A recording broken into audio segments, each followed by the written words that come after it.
A few hours later, someone shook me awake. "Hey, Mia, wake up." It was my husband, Ethan. "Welcome home. What's going on?" I asked, still half asleep. "What's this?" he said, holding up the food on the table. "My parents are here, and you bought these cheap snacks. I told you to do things properly today." "Yeah, but your dad said." "No excuses. Get up and start cooking. I'll throw this junk away." "Hi, my name is Mia. I'm 28 years old and work in an office. I used to date a guy named Ethan. We met on a blind date, and he was so charming and funny that I fell for him instantly. He was sweet and caring, and a year into our relationship, he proposed. Of course I said yes. I loved him deeply. My parents liked him too and gave us their blessings. His parents seemed kind, and I believed we were going to have a wonderful married life.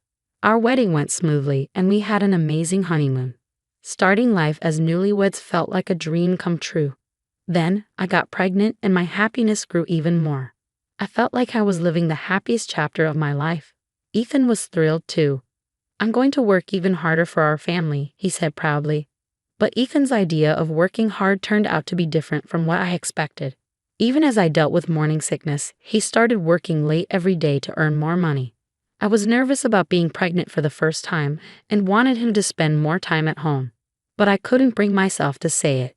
He was working so hard for our baby and me after all. By the time I reached my 6th month and my pregnancy became more stable, I decided to take some time off work for maternity leave.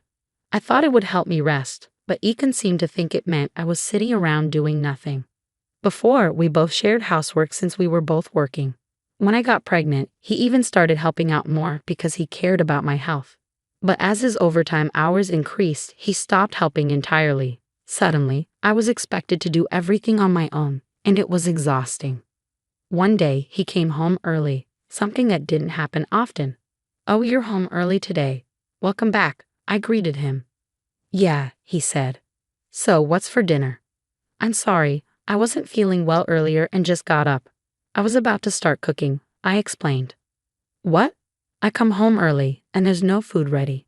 Look, I'm doing my best. I'm taking time off because I'm pregnant and I haven't been feeling great. Can't you understand that?" "Are you blaming me for your problems? Don't try to make this my fault." "I'm not blaming you. I just think we're a team, and we need to support each other. Right now, I need you to help me, not work yourself to death. I want you to be here for me and help with the housework too." "In other words, you just want to be lazy," Ethan snapped. "What are you talking about? Just because I'm staying home doesn't mean I'm slacking off. I'm trying to manage everything," I argued. "No, you're just going to sit around and expect me to do everything else. That's being lazy." I couldn't take it anymore. "That's it. I'm going to have the baby at my parents' house," I said firmly. "What do you mean?" Ethan asked, his voice sharp. "I mean I'm going home to stay with my parents until the baby is born. I'm not coming back here for a while." "Oh really? Fine. Do whatever you want," he shouted before storming out of the house. I sat there in the silence, tears streaming down my face. I wondered how our happy life had turned into this. Could I really bring a baby into this situation? The next day, I packed my things and went to my parents' house. Being with them gave me a sense of relief. With their support, I was able to rest, and my stress started to fade. My health improved a lot after just a few weeks. About 2 months later, Ethan showed up at my parents' house with his mom and dad. I hadn't heard from him since I left, so I was confused by their sudden visit. His parents looked concerned.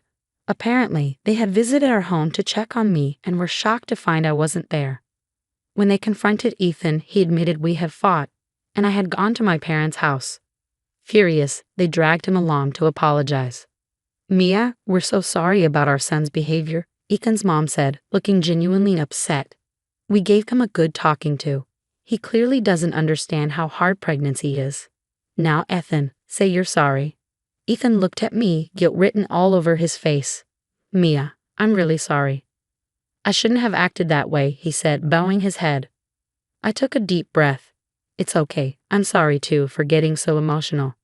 Thanks to my in-laws stepping in, we were able to reconcile.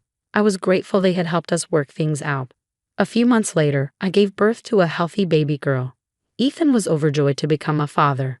After I recovered, I moved back into the home we shared. Taking care of a newborn was much harder than I expected. Our baby cried a lot at night, leaving me completely exhausted. I hardly got any sleep, and my days were packed with housework and taking care of her. One day, I hit my limit. I was putting our daughter to bed and fell asleep next to her. Hours later, Ethan woke me up. It was already nighttime. I knew I was in trouble. I hadn't prepared anything for dinner, and I worried that Ethan might get angry just like before. He gave me an annoyed look, but surprisingly, he didn't yell. Instead, he said, "Next Saturday, my parents are coming over to celebrate the baby's birth. You better get everything ready for them." I remembered that my mother-in-law had mentioned it earlier. It was coming up fast, next week already. I've been so focused on taking care of our baby that the day of the celebration arrived quickly. "Okay, I have to go to work in the morning," Ethan said. "Make sure you prepare a great meal for my parents, all right?" "Yes, I will," I promised, though I still felt stressed. Even though Ethan wasn't angry anymore, he still didn't seem to understand how hard it was to care for our baby. Once he left for work, my daughter finally fell asleep, and I got ready to start cooking. But just then, the doorbell rang. Who could that be at this time? I answered the door, and to my surprise, it was Ethan's parents. "What happened? You were supposed to come later this afternoon, right?" I asked. "I'm so sorry to show up unannounced," Ethan's mom said. "We thought you might be working hard to prepare everything, so we brought appetizers to share with you." "Oh, Ethan picked them out for you." "Oh, really? Thank you," I said, feeling a little relieved. Just then, my daughter started crying.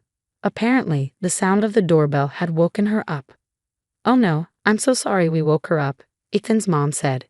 "Is she crying a lot these days?" "How do you know?" I asked, a little surprised.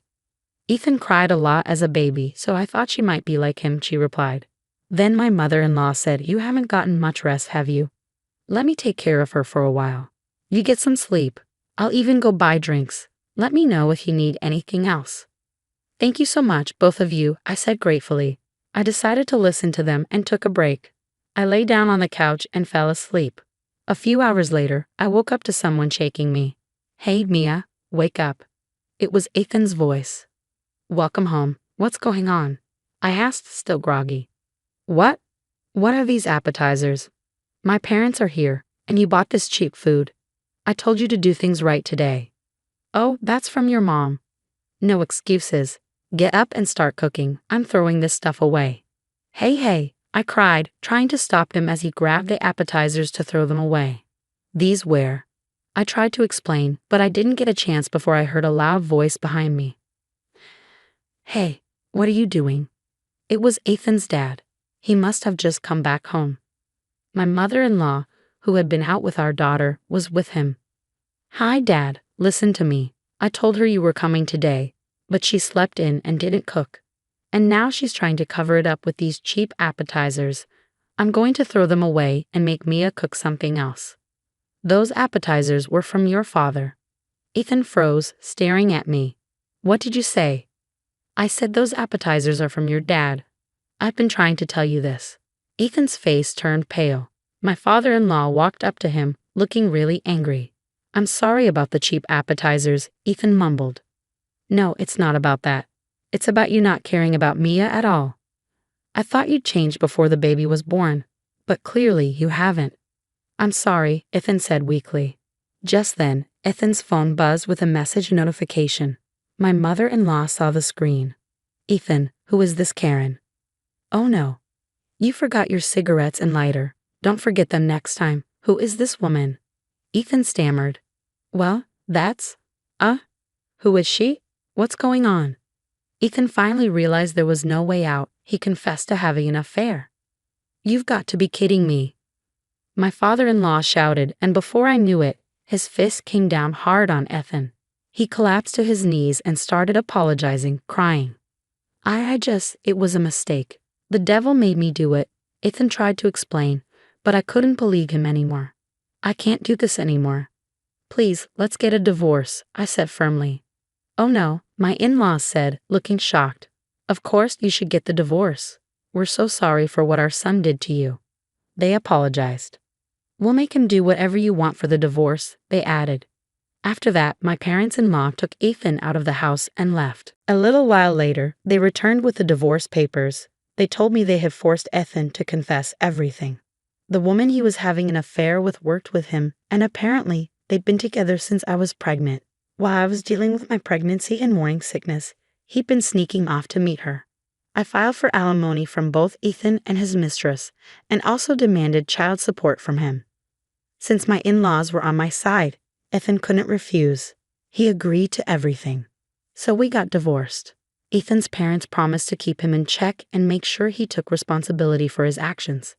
As for me, I went back to my parents' house. With their help, I returned to work.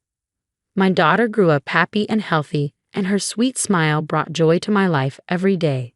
I'll keep working hard to take care of her and provide for her future. Thank you for watching. If you liked this story, please subscribe to the channel. See you next time.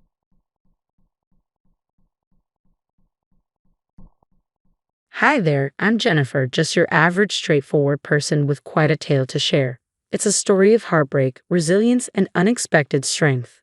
A few years ago, life threw me a curveball I never saw coming. My husband Frank and I were living what seemed like the perfect life. Our cozy suburban home, our dog Billy, and dreams of starting a family. But then, out of nowhere, our lives took a sharp turn. I experienced a miscarriage that hit us like a relentless blow, shaking us to our core and challenging our marriage. We suddenly found ourselves lost in a whirlwind of pain and confusion. Frank and I had always been a solid team, committed to facing life's challenges together. However, this loss casts a shadow over us, infiltrating every aspect of our relationship. Conversations turned into arguments, simple joys felt elusive, and the intimacy we once shared began to fade. Adding to the strain was my mother-in-law, Betty, who had been eager for grandchildren since the day we tied the knot. The pressure from her felt like a ticking clock, amplifying our already heavy hearts. Despite countless doctor visits and treatments, my fertility issues persisted. The emotional roller coaster of hope and despair was overwhelming, with each positive test leading to crushing heartbreak. I vividly recall the devastating conversations with Frank where our frustration and hope spilled out in equal measure. "It's not fair, Jennifer. We've tried so hard," he'd say, his voice thick with disappointment. "I know, Frank. I never wanted this," I would reply, feeling the weight of our shared dreams crumbling around us. Life seemed determined to challenge us, and with each passing year, the burden grew heavier. Friends and family offered their support, but the journey of trying to conceive remained daunting, a profound weight that loomed over us, growing more burdensome as time marched on. Yet through these trials, Frank and I discovered the depths of our strength and the resilience of our bond. Our path wasn't easy, but it was ours, filled with lessons about love, hardship, and the intricate journey of life. It didn't go unnoticed by friends and family that we were still childless. Their well-meaning inquiries about when we might welcome a little one often felt more like pressure than support. But Betty took it to another level entirely. Every family gathering with her turned into a relentless interrogation about our plans to start a family. It often felt as if she were pointing the finger at me, as though the absence of children rested solely on my shoulders, especially given my fertility struggles. "Jennifer, it's so lovely to see you.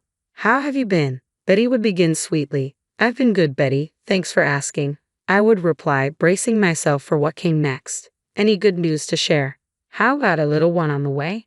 "Betty, we've talked about this. We're still trying, but it's not that simple," I'd respond, trying to keep my frustration at bay. I'd respond, trying to keep my tone light. "Oh dear, are you sure you're doing everything right? You've been married for quite some time now. Maybe it's time to see a specialist." "Yes, Betty, we've seen specialists. We're doing everything we can. It's just not happening as easily as you might think." "Well, maybe you should try some natural remedies. I've heard that herbal teas in certain positions can help. I really want a grandbaby." "Betty, this is a private matter. We're handling it the best we can," I'd insist, hoping to steer the conversation away. "Oh please, private? We're family. We should be able to discuss these things openly." "I understand that, Betty, but let's just enjoy our time together today without discussing this, okay?" "All right, dear, but tick-tock, time is wasting, and soon you won't be able to have kids." "I'll keep that in mind, Betty." It was always like this. I felt an immense weight of pressure and shame for not meeting her expectations of a perfect daughter-in-law who would bless her with grandchildren. Ironically, she never imposed such expectations on her own daughter, who wasn't even married yet and seemed to escape scrutiny. It was incredibly frustrating. This period in our lives was tremendously challenging. The pressure from Betty only continued to build, and it felt like she was constantly holding my fertility struggles against me. I could see the strain it was putting on both Frank and me. I suggested adoption several times, but Frank was adamant about having a biological child, which led to heated arguments between us. The tension from these discussions, coupled with external pressures, made everything even harder. I expressed to Frank how painful and unfair it felt to distinguish between biological and adopted children. As to me, all children deserve love equally. Yet he remained focused on having a biological child, a desire that weighed heavily on both our hearts. I couldn't shake the thought of the countless children out there longing for a family, which only deepened my sadness. As for Betty, her attitude escalated to overtly harsh territory. She relentlessly blamed me for her inability to have children, as if my fertility issues were something I could resolve with a little more effort. It created an unbearable situation where I was fighting to preserve my marriage while enduring constant judgment and reproach. It was an emotionally draining ordeal. Betty never hesitated to express her dissatisfaction. "Jennifer, you need to fix this and fast. You're the reason we don't have any grandchildren yet," she'd confront me. "Betty, I've been trying everything I can. It's not as simple as you think. I'm dealing with fertility issues," I'd reply, my patience wearing thin. "Well, you need to try harder. We can't let our family line end with you," she retorted, her fixation feeling almost dystopian, as if she expected me to fulfill some sort of Handmaid's Tale scenario. Overwhelmed, I decided to seek some insight from my sister-in-law, Amy, who always seemed more empathetic. "Amy, I don't understand why your mom is so fixated on me having a baby. It's not entirely under my control, and she's making my life miserable." I confided in Amy, hoping for clarity. "Jennifer, it's not just about grandkids," she hesitated, hinting at something deeper. After some coaxing, she revealed her troubling thoughts. "I overheard Mom talking to some family friends. She's worried that Frank might leave you for someone younger, someone who can have kids." "What? Frank would never do that. Why would you even think such a thing?" I was shocked. "I know you believe that, but remember, Frank was quite the ladies' man before. I didn't want to say anything because he's my brother, and I'm loyal to him." "You're lucky I'm even sharing this with you," Amy admitted. "Honestly, I think Mom might have a point." "Yeah, Jennifer, time is ticking," she added, echoing the harsh reality looming over us. This revelation shook me deeply, intertwining my marital uncertainties with the invasive pressures from Betty and adding layers of complexity to an already strained relationship. Hearing about the possibility of Frank leaving me for someone younger left me staggered. Amy hinted at a younger coworker, an intern around 25 years old, with whom Frank seemed to enjoy chatting a bit too much. The thought that my husband could even consider leaving me, or worse, engaging with other women behind my back, was shattering. My heart felt like it was being torn apart by the potential betrayal. After grappling with my suspicions and the agony they caused, I reached a breaking point. The distance between Frank and me had widened into an unbridgeable chasm, and I knew it was time for a confrontation. One evening, sensing my withdrawal and standoffishness, Frank asked me about it. Overwhelmed by pain and frustration, I confronted him directly about his fidelity. Initially, Frank denied everything, as anyone might in such a shocking situation, but as the conversation wore on, he eventually confessed to his indiscretions. The revelation of his affair with a younger coworker unleashed a torrent of emotions within me.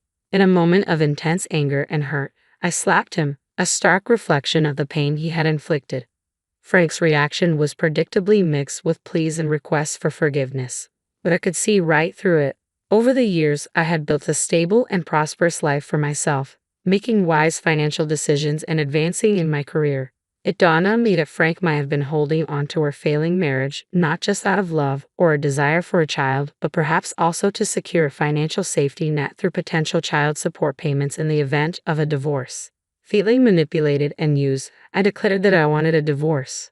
I was exhausted by the deceit and emotional turmoil. "How could you, Frank? How could you betray me like this?" I demanded, my voice shaking with disbelief. "Jennifer, please just listen. I messed up. I know I did. I'm so sorry," he pleaded, desperation dripping from his words. "Sorry doesn't cut it, Frank. You cheated on me with someone from your office. I shot back, my rage bubbling to the surface. Jennifer, you have to understand. I was feeling so inadequate, so unfulfilled. I thought having a child would make me feel like I was worth something, he tried to explain. Oh, so you thought cheating on your wife was the solution? Did you really believe that sleeping with someone else would magically make you a better person? My disbelief turned to scorn as I confronted him. In that moment, the truth of our situation became painfully clear. Frank's betrayal wasn't just a lapse in judgment, it was a deliberate choice that shattered the foundation of our marriage. No, of course not. I was foolish to think that way. I didn't know what else to do. Frank stammered, his desperation evident. You didn't know what to do, so you chose to hurt me instead. Do you even realize the pain you've caused? My voice was filled with disbelief and hurt. Jennifer, I can't lose you. Please let me make this right. I'll do anything, he begged, his voice cracking with emotion. Do you really think you can undo this with a few hollow promises? You need to grow up, Frank, and take responsibility for your actions, I replied sternly, my resolve hardening. As I sat in the lawyer's office signing the final divorce papers, a profound sense of relief washed over me. The weight of a broken marriage and the sting of Frank's betrayal were finally lifting, and I could breathe freely again. Despite Betty and Amy's attempts to convince me otherwise, their pleas couldn't mask the deceit they too had harbored. I knew what was right for me, and staying with a man who had been unfaithful was no longer an option. With the prenuptial agreement in place, the divorce proceedings were swift. I retained the house, my sanctuary where I could start anew. Frank, on the other hand, had to move back in with his mother, a situation he found far from ideal. The day the divorce was finalized, I left the lawyer's office feeling liberated from a toxic relationship. But as I drove home, a sudden wave of nausea overwhelmed me. I quickly pulled over, stumbled out of the car, and barely made it to the roadside before I threw up. The twisting in my stomach felt like the emotional toll of the divorce finally catching up with me. But as the nausea persisted over the following days, I realized this was only the beginning of my journey. I started to suspect there was more to this situation. The very next day, I was jolted awake by the incessant ringing of my doorbell. To my dismay, it was Frank, Betty, and Amy causing a commotion outside. They barged into my home uninvited, shouting about the prenuptial agreement and how it was unfair to leave Frank with so little, given my financial status. Betty wasted no time in cutting to the chase. Jennifer, we're here to collect some money as compensation for all the years Frank wasted with you, she declared brazenly. Have you lost your mind? Don't you realize the divorce is finalized? I retorted, incredulous at their audacity and the absurdity of their demands. Their presence in my home, making such outrageous claims, was the last thing I needed after everything that had transpired. I don't owe him anything, I insisted, my voice rising with frustration. Sure, but this sounds like some sort of side deal, right? Frank argued, trying to justify his demand. A side deal? I echoed, incredulous. Yes, he insisted. Jennifer, you've put me through a lot, and I need compensation. You're lucky we aren't taking this to court. Amy nodded in agreement beside him. Yeah, he's been through so much stress because of you. We think $150,000 should cover it. I was stunned by their audacity. A fire ignited within me as I faced them, my voice trembling with a mix of anger and disbelief. Are you kidding me? Do you really think you deserve compensation for the years I spent trying to make our marriage work? If anything, I'm the one who deserves compensation. I knew Frank was practically broke and had no way to pay me anything, yet here they were, attempting to bully me into giving them money. Refusing to be intimidated, I declared, the whole point of a prenup is to protect my assets. You need to leave my house immediately. But then a plan began to form in my mind, one that would truly shock them. Wait just one moment. Before you go, I need to show you something. My heart pounded in anticipation as I hurried upstairs.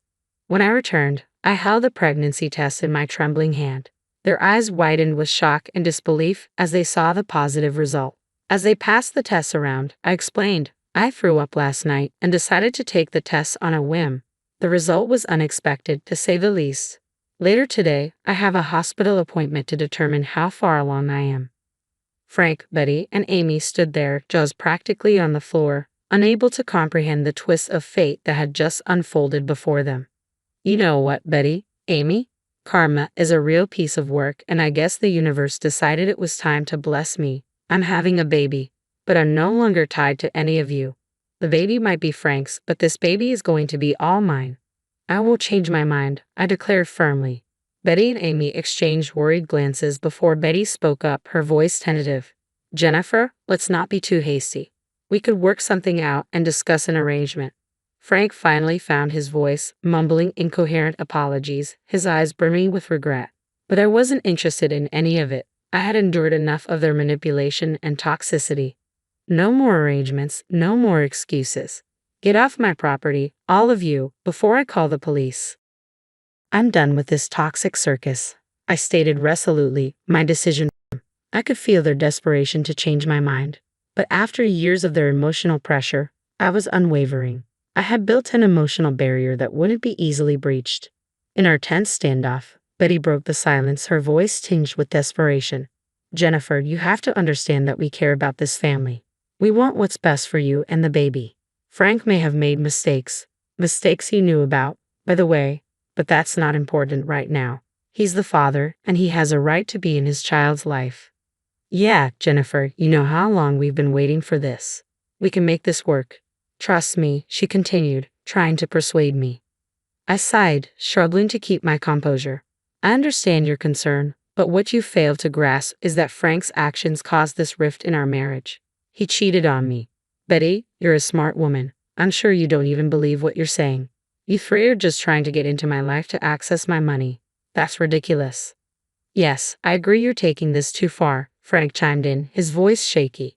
Jennifer, I messed up big time. I regret what I did, and I'm willing to make amends for the sake of our child. Can't we try to work this out? I looked at him, my eyes filled with a mix of anger and sadness. Frank, this isn't just about your infidelity.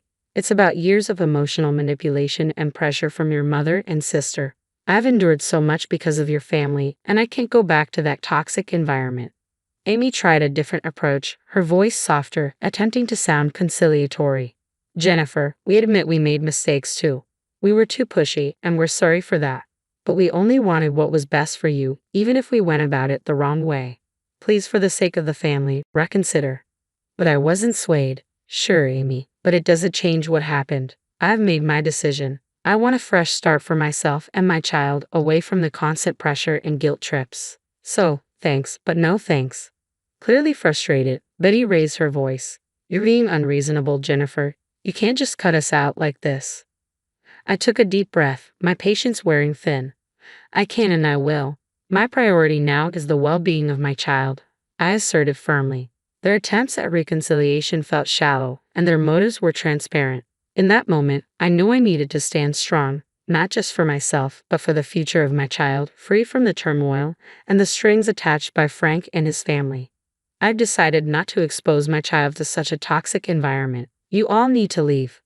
I won't change my mind, I stated, my voice resolute. Amy's eyes filled with tears as her voice trembled. Jennifer, please don't do this. We love you and want to be a part of your life and your baby's life. As I had mentioned before, you can have a relationship with the baby, but I will not compromise my happiness and mental health for anyone. Please, I don't want to repeat myself. I struggled to maintain my calm. Frank, who had been quietly weeping throughout the conversation, finally spoke up, his voice cracking with emotion. Jennifer, please reconsider. I'll do whatever it takes to make things right. I'm sorry about those girls. They meant nothing. I looked at him, feeling a pang for the man I once loved. Frank, it's too late for us. But you can still be a good father to our child. Just remember that actions speak louder than words. With that, I turned and walked away, locking the door behind them. Betty, Amy, and Frank stood there, their faces a mix of sadness and regret. It was time to start a new chapter in my life, one where I could breathe freely without the weight of their expectations and demands. Life had indeed taken a turn for the better. I had my beautiful baby girl, the center of my universe. She was healthy and thriving, a source of immeasurable joy. Each day spent with her filled my heart with love and gratitude. I decided to allow supervised visits with Frank, Betty, and Amy, believing my daughter deserved to know her father and connect with her paternal family. However, I set clear boundaries, expecting them to be respected. Yet every visit seemed to come with the same chorus of pleas and accusations. They insisted I was being selfish for not reuniting with Frank. The pressure and guilt-tripping were relentless, wearing down my patience. One day, during another supervised visit, the familiar arguments erupted. Betty and Amy launched into their usual tirade about how I was tearing the family apart, claiming I was depriving my daughter of a complete family and that she deserved to have her parents together. I had had enough. After gently placing my baby girl in her crib, I turned to face them, my voice firm yet weary. "I've been patient," I began, ready to reassert my boundaries and defend the peaceful life I had fought so hard to create for my daughter and myself. I've strived to maintain a civil relationship for the sake of our child, but the constant badgering and shouting are simply unacceptable. When Frank attempted to intervene, saying, "Jennifer, please can't we talk about this?" I firmly shook my head. "No, Frank, this isn't up for debate. I've made my decision, and it's final. I won't tolerate this environment for our daughter." My resolve was clear. Betty and Amy exchanged frustrated glances but continued to argue, accusing me of being rigid and unreasonable. Taking a deep breath, I addressed them sternly. "This is your last warning. If you can't respect my boundaries and continue to pressure me, you won't be allowed to see her anymore. I won't expose her to this toxic behavior." Realizing the gravity of the situation, Frank finally stepped in. "Mom, Amy, please, we need to respect Jennifer's wishes. Our daughter deserves a peaceful and loving environment," he pleaded. Betty and Amy fell silent, their faces reflecting disappointment and resignation. It seemed they finally understood that their constant interference was only pushing them further away from their granddaughter. From that day forward, our visits became more peaceful. While they still harbored hopes for a reunion between Frank and me, they no longer pressed the issue.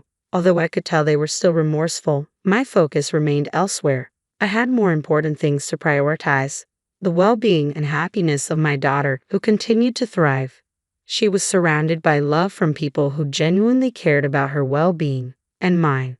The change in dynamics allowed us to foster a calmer, more nurturing environment, free from previous tensions and conducive to her growth and happiness. Megan, as usual, you're as inconsiderate as ever. This trip was something my son and I had been looking forward to for ages, and since you had no hand in planning it, you really have no business being here. My mother-in-law snapped the moment my husband stepped away from the table. We were on a vacation that I had organized at my husband's request, but her hostility made it clear I was an outsider. At that point, I figured leaving early was the best option. Whatever they talked about once I was gone was no longer my concern.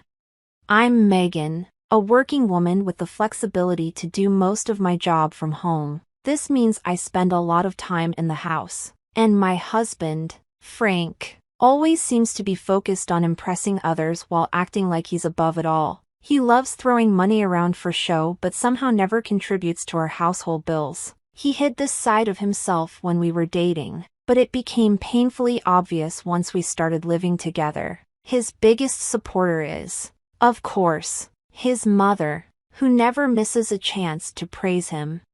I expected her to dote on him like many mothers do, but she turned out to be harsh and dismissive of everyone else's opinions, especially mine. From the start, she made it clear that I wasn't good enough for her son, and her snide comments never stopped. She seemed especially bothered by my financial independence and my ability to support myself. "You're still young. You should go work outside," she would often suggest, as if I weren't already working. No matter how many times I explained that I worked from home full-time, she refused to acknowledge it, dismissing my job as some part-time hobby. I'm sure she believes I just play games all day or neglect the housework.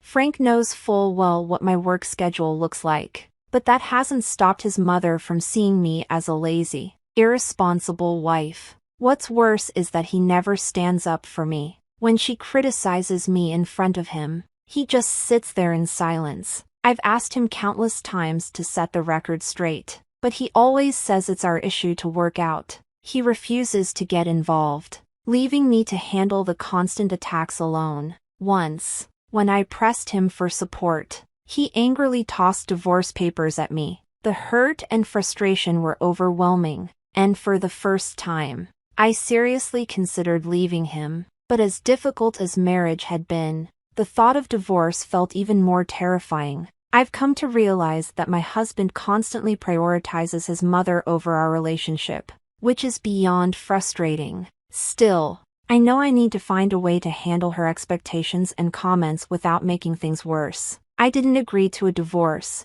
not because my feelings for him remained intact, but because it seemed more practical to stay. He seems convinced I'm still head over heels in love with him, which only boosts his arrogant attitude. It's the kind of arrogance that's charming in a child but utterly repellent in an adult. Over time, I've learned to tune out his conceit and brush off his behavior. Another reason I hesitated to push for divorce was our living situation. Thanks to my husband's job, we live far from his parents, so we only see them once or twice a year. I thought I could manage with such limited interaction. Also, since I work with international clients, American holidays don't play a huge role in my schedule, giving me some flexibility. As for my husband, even though he has the opportunity, he rarely takes extended time off, so it's not like we spend a lot of time together anyway. Between that and the infrequent visits to his parents, I believed I could navigate this rocky situation. Then, after his first day back at work, he came home bursting with excitement, proposing a spontaneous overseas trip. He explained that some of his colleagues had gone on a 7-day international holiday, and he felt left out. He was proud of his spur-of-the-moment idea, oblivious to how impractical it all seemed, which left me stunned by his naivety. I hadn't traveled anywhere that year, but I suggested we stick to a domestic trip since he didn't even have a passport yet. I've always been good with languages, having studied abroad and traveled widely before we got married. Aside from English, I'm fluent in Spanish and have a decent command of Chinese. When my mom got hooked on Korean dramas, I even picked up a bit of Korean, though I'm still shaky on it. But regardless of my language skills, getting passports and planning an international trip isn't as simple as my husband imagined. I suggested we plan for something abroad during a more convenient season, like the summer or winter holidays, but he was insistent. Despite having zero travel experience, he picked the destination, took time off without confirming it with his workplace, and expected me to handle all the details. When I voiced concerns about the logistics of such a trip, he brushed them aside with, "English is universal." He was convinced we wouldn't face any problems, as if everything would magically fall into place. Just when I thought we might manage, my husband dropped another bombshell.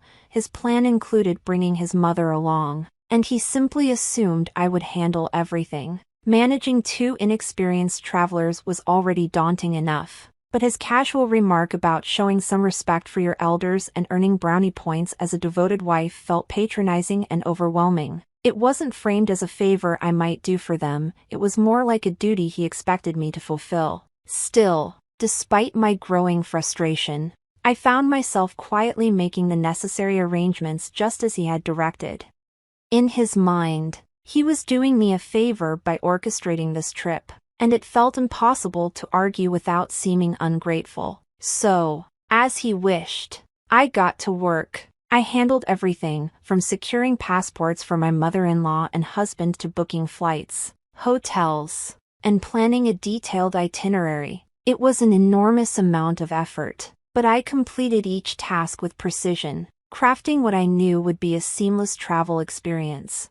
On the day of our departure, my mother-in-law, completely oblivious to all the work I had put in, was excited and chattered on about the luxury seating she assumed her son had arranged. She gushed over him, praising what she thought was his meticulous planning and generosity. Meanwhile, my husband basked in the compliments, shamelessly accepting credit for the trip's organization. Despite all my effort, I stood there in silence, realizing just how little recognition I would receive for the work I had done. It became painfully clear at the airport just how much of the heavy lifting I had done. Both my husband and his mother were completely clueless about navigating the terminals and spent their time wandering aimlessly while I handled all the logistics. When it was time to board, they were still off somewhere, completely unaware. In a frantic rush to locate them, I had to ask the airport staff to make a gate announcement. Their disorganization,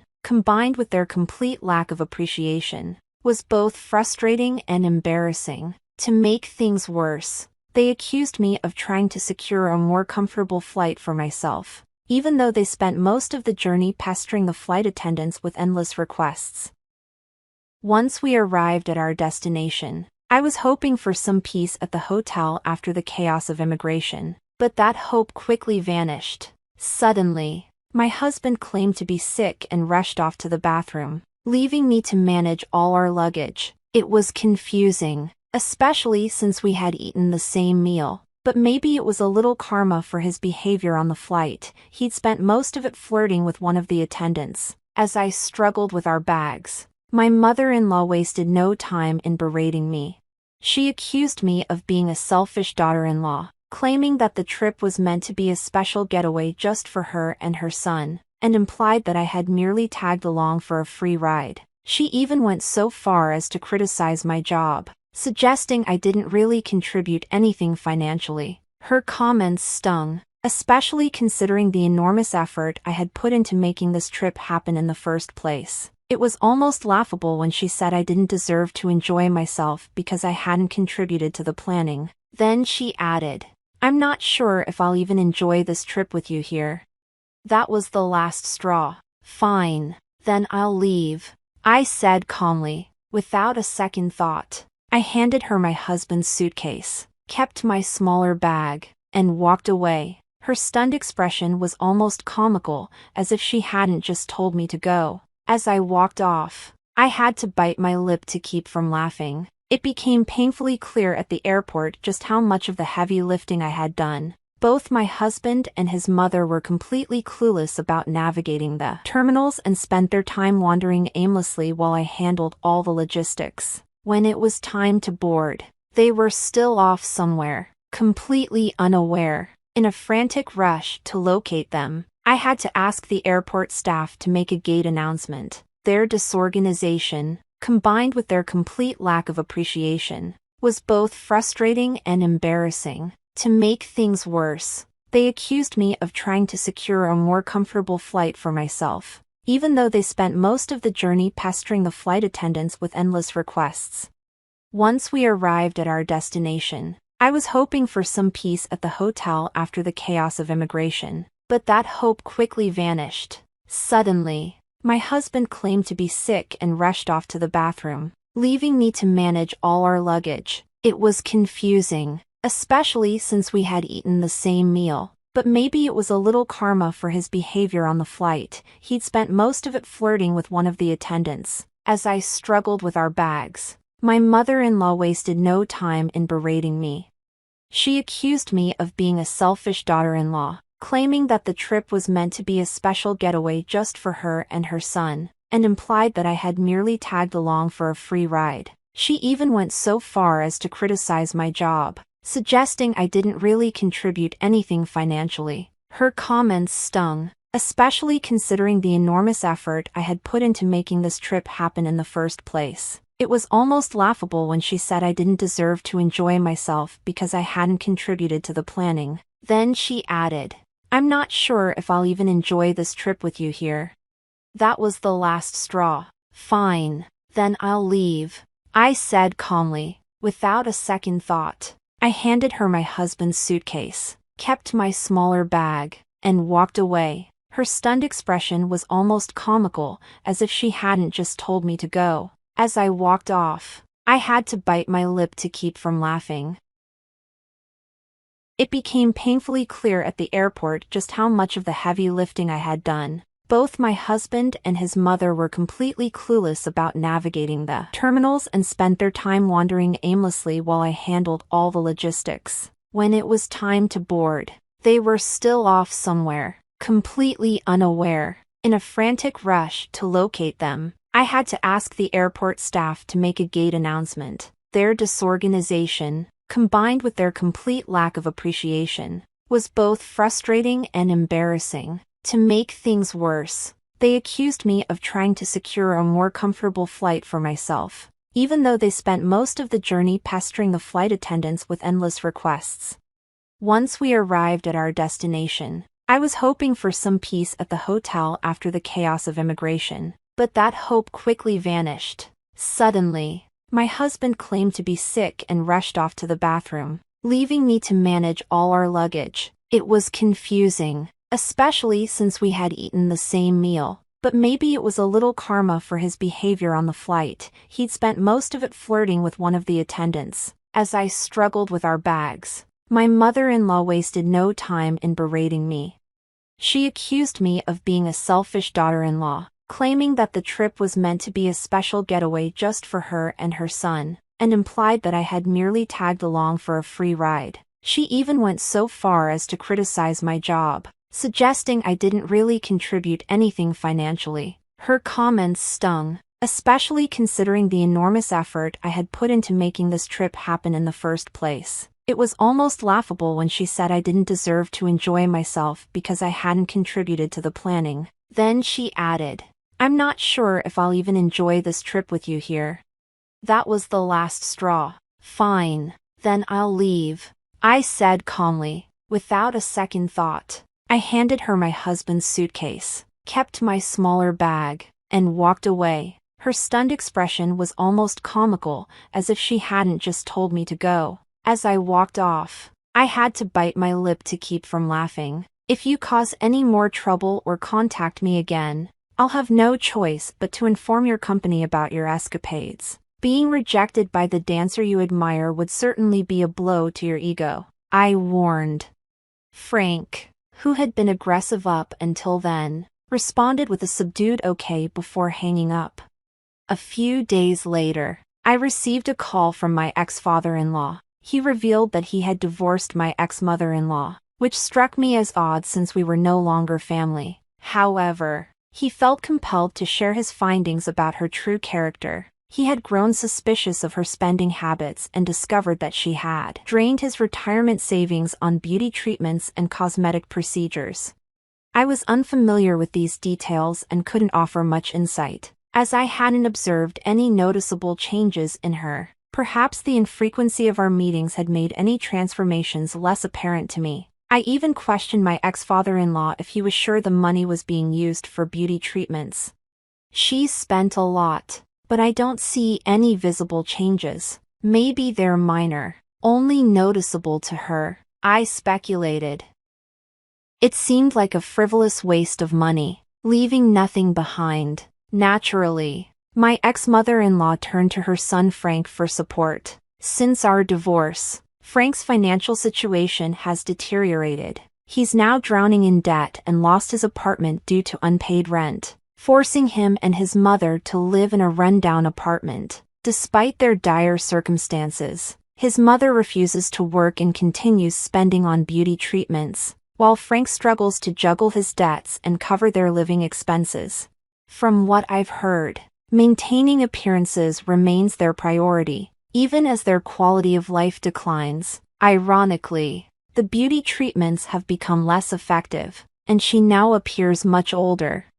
As for me, I cherish the peace and freedom that comes with focusing on my work without interference. It's a refreshing reminder of the importance of living within one's means. Lily Adams was the kind of person who made everyone feel comfortable. At 28, she had a warm and friendly personality that was especially helpful in her job as an orderly at a busy Seattle hospital. Growing up with her grandmother Grace, Lily learned how important kindness and understanding were. Her cheerful smile and gentle demeanor stood out in the often tough hospital environment. One chilly autumn morning, while Lily was working, she saw something odd: a sleek gray cat with bright green eyes sitting outside the hospital entrance. The cat looked out of place and watched everyone with a curious gaze. Each day, as Lily walked by, the cat was always in the same spot. Intrigued, Lily asked Sam, the elderly janitor who had been at the hospital forever, about the cat. Sam, with his weathered face and warm eyes, smiled when Lily brought it up.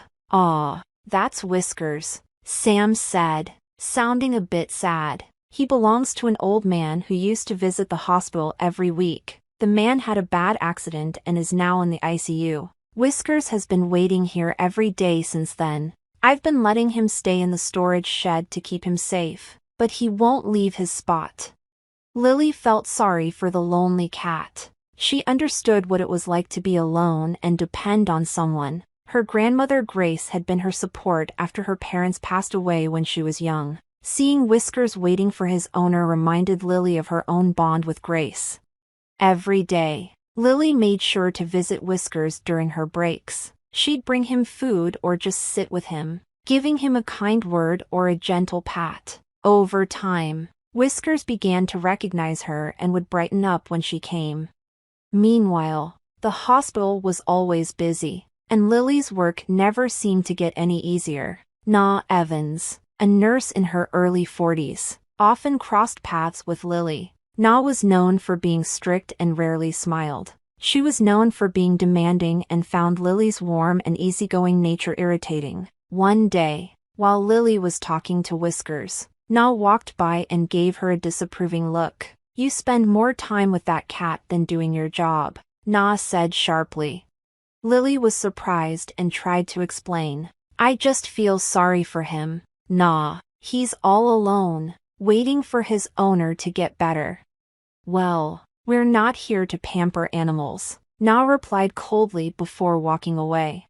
Lily sighed, feeling Na's disapproval weigh on her, but she couldn't bring herself to ignore Whiskers. The cat's loyalty to his owner touched her deeply, and she knew she couldn't just leave him.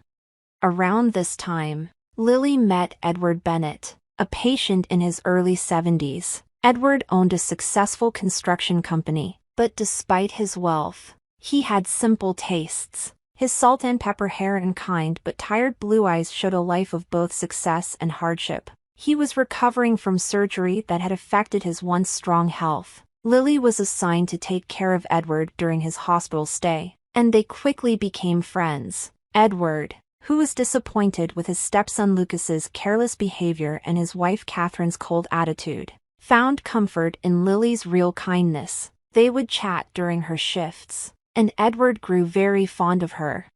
One day, while Lily was taking care of Edward's room, he brought up something that had been on his mind. "Lily, you remind me of someone I knew a long time ago," Edward said, sounding nostalgic. "You have a warmth that's rare these days."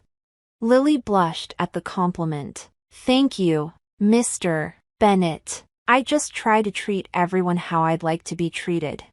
Edward nodded. "You know, Lily, I've been thinking a lot. My family isn't the easiest to deal with. But you're different. You're genuine."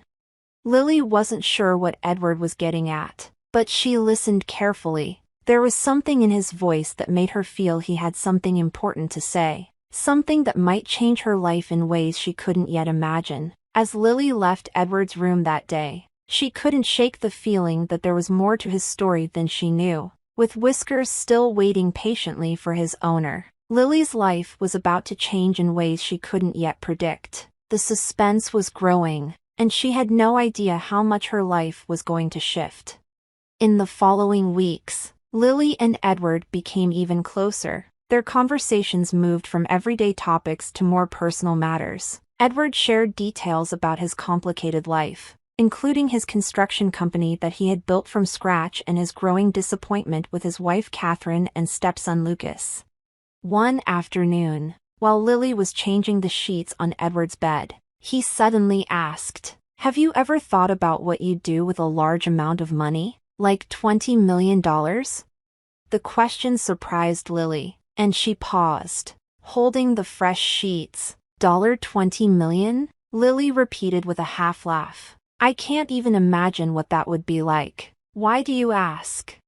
Edward looked at her seriously, his blue eyes focused on her face. "I've been thinking a lot about what I'll leave behind. I'm getting older, and I wonder if the people I leave everything to will appreciate it or just waste it." Lily wasn't sure how to respond. She could tell Edward was building up to something, but she didn't know what. "I'm sure your family cares about you, Mr. Bennett," she said carefully. Edward sighed deeply. "I wish that were true. My wife, Catherine, seems more interested in what my money can do for her than in me. And Lucas, my stepson, has never been responsible. He's reckless and expects everything to be handed to him. I've had to help him out more times than I can count. Lily nodded, unsure of where this was going. She felt sorry for Edward, who seemed like a man who had given a lot but received little in return. Edward made a decision. Lily, I need your help, he said firmly. There's an important business event coming up, and I need someone to pretend to be my daughter. Lily was surprised. Your daughter? Why me?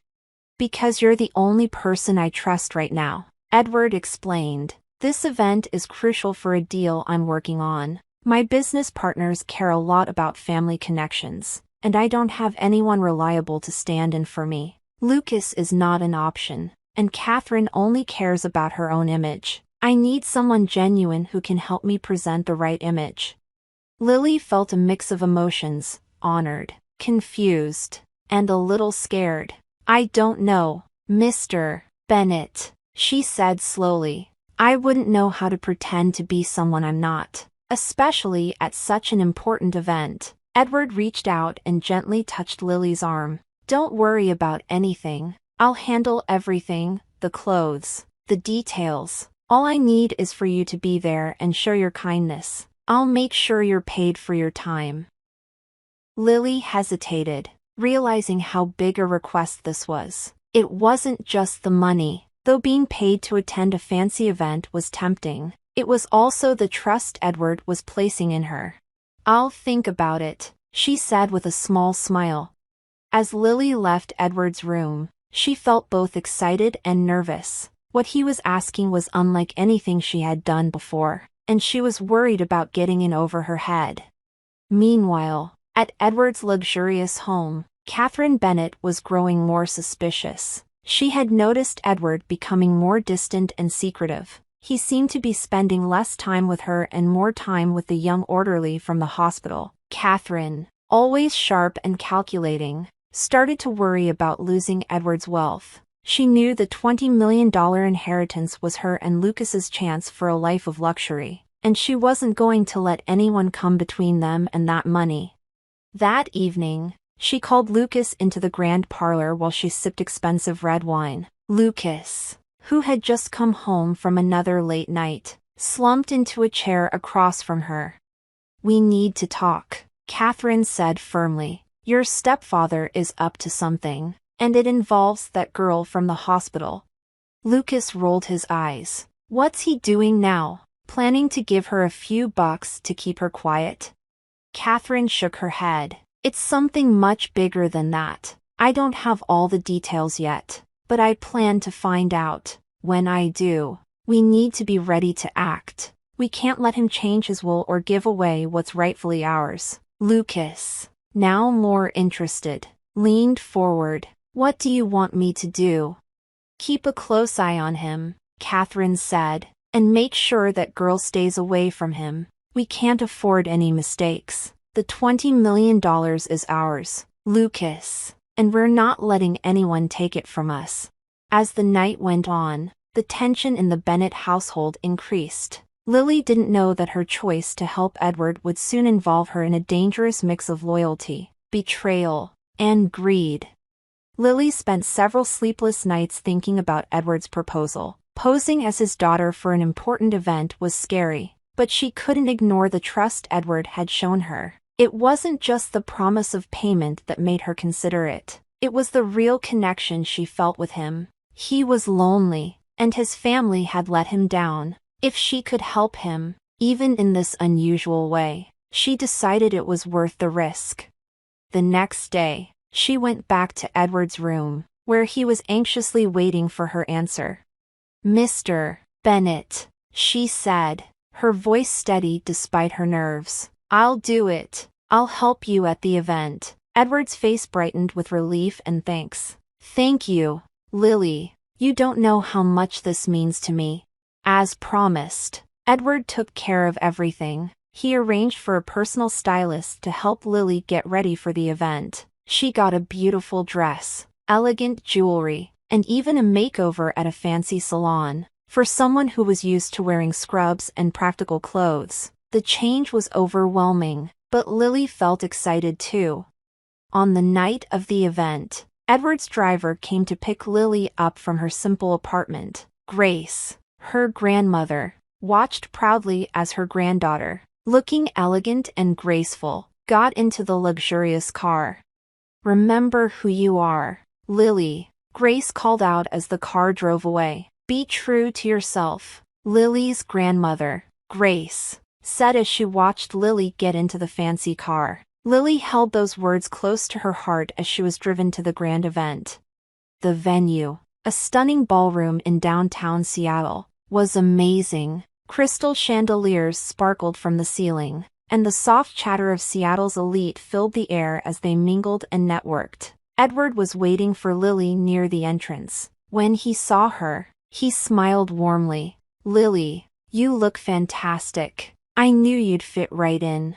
"Thank you, Mr. Bennett," Lily said, still feeling a bit out of place but comforted by Edward's confidence. As the evening went on, Lily began to feel more at ease. Edward introduced her as his daughter, and she played the part with a natural ease that surprised even herself. The guests seemed to like her, charmed by her genuine interest in their conversations. But as the night went on, Lily noticed something odd. Lucas had shown up at the event, even though Edward had said he wasn't supposed to be there. He was hanging around the edges of the room, watching Lily and Edward closely. There was something unsettling about his gaze, making Lily feel uneasy. As Lily and Edward mingled, Lucas saw his chance. He approached Lily at the refreshment table with a sneer. "Well, if it isn't Daddy's little princess," he said mockingly. "Enjoying your big night out?"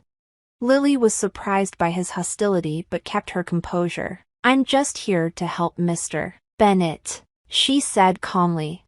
"Help him?" Lucas laughed harshly. "You're just a pawn in his game. Do you really think he cares about you? He's using you to make himself look good. Once he's done with you, he'll just throw you away like the rest of us."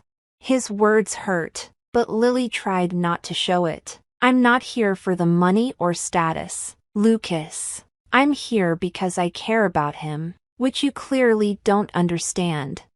Lucas's eyes narrowed, and Lily thought he might get aggressive. Instead, he leaned in closer and spoke in a low, threatening tone. "You don't know what you're getting into, but don't worry, it's all going to fall apart soon enough." Before Lily could reply, Lucas turned and walked away. Blending into the crowd, her heart raced as she tried to understand his warning, feeling that something was seriously wrong.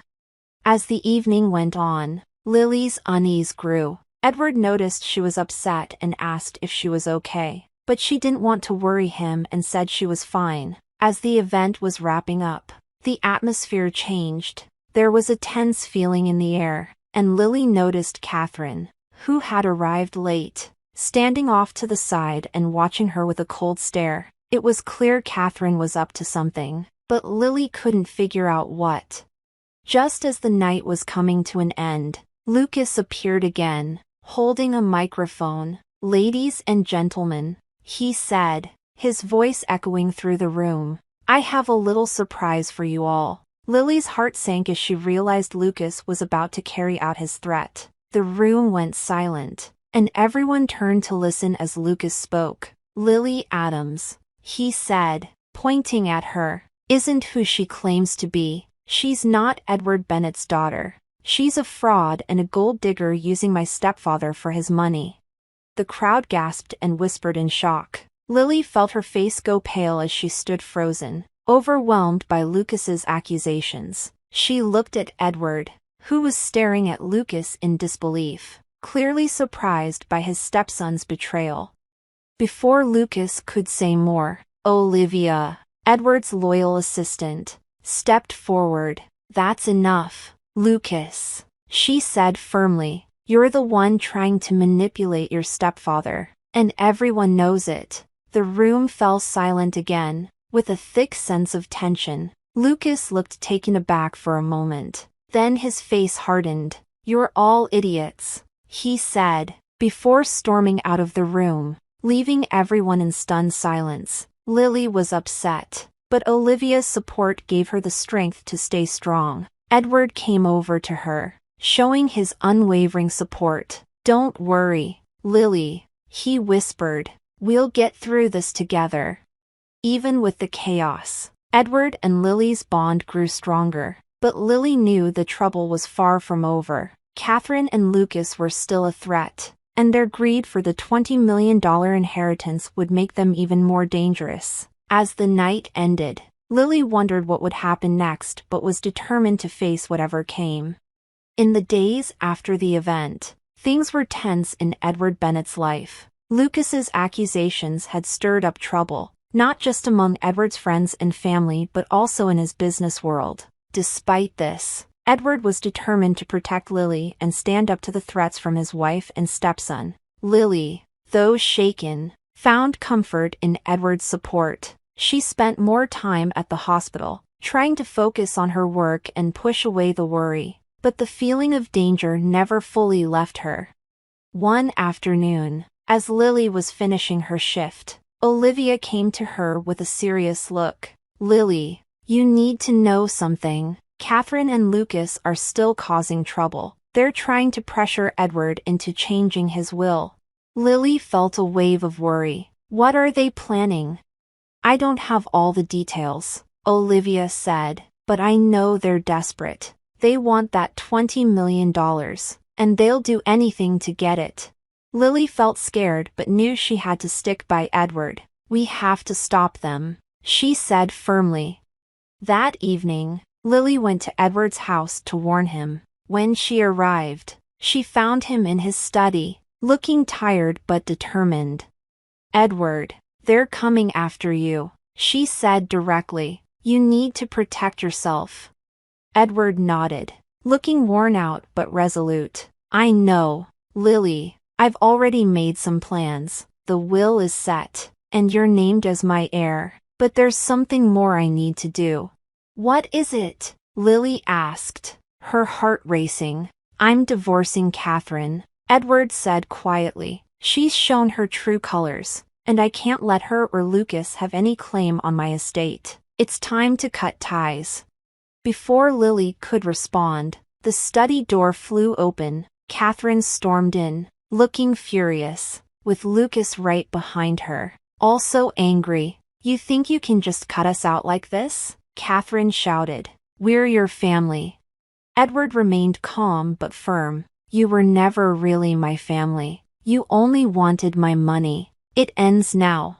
Lucas tried to step forward, but Edward kept his distance. "It's over, Lucas. You've lost. The inheritance and my trust are gone." Catherine sneered. "You'll regret this, Edward. You'll end up alone, and no one will care."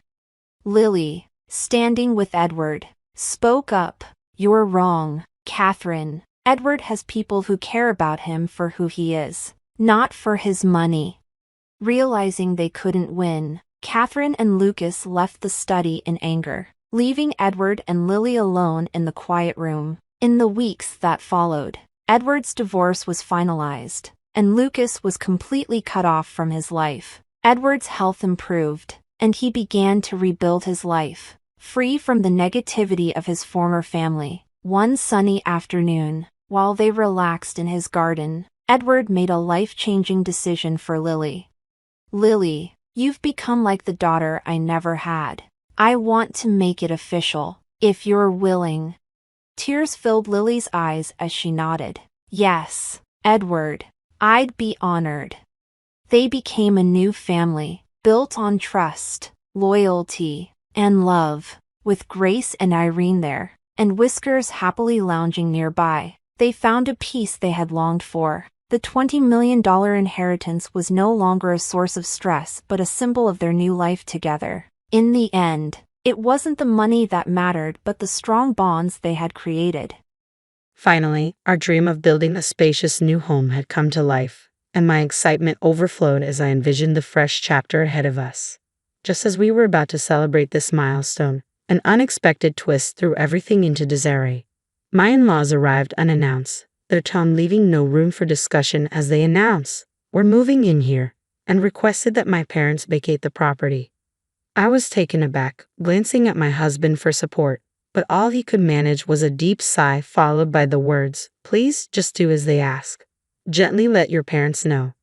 As I watched my in-laws eagerly unpack and settle into what was meant to be our new home, disbelief and frustration swirled within me. "Do you realize this is our house?" I asked, hoping they might grasp the misunderstanding. "My name is Tiffany, and at 32, I've enjoyed a loving marriage with my husband Jesse for 4 wonderful years. While we don't have children yet, our life is filled with affection and mutual support. Recently, I have been increasingly concerned about my aging parents. Their declining mobility weighed heavily on my mind, prompting me to suggest that Jesse and I move in with them to provide care." Jesse agreed without hesitation, recognizing the dual benefits of our presence, supporting my parents while also granting us peace of mind. "It's a win-win situation," he had said, and I was grateful for his understanding. As we contemplated this plan, we faced logistical challenges. My family's home was quite far from the city, complicating our commutes, especially since neither of us drives.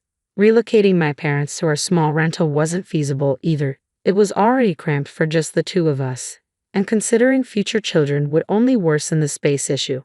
In light of these challenges, I proposed a bold solution. Why not build a new home that can accommodate everyone comfortably? Jesse's face lit up at the idea. "That's a fantastic idea," he exclaimed. Energized by his enthusiasm, we began planning and building a home that would suit all our needs. When I shared the news with my parents about our plan to build a house for everyone, they initially felt a pang of guilt for the inconvenience.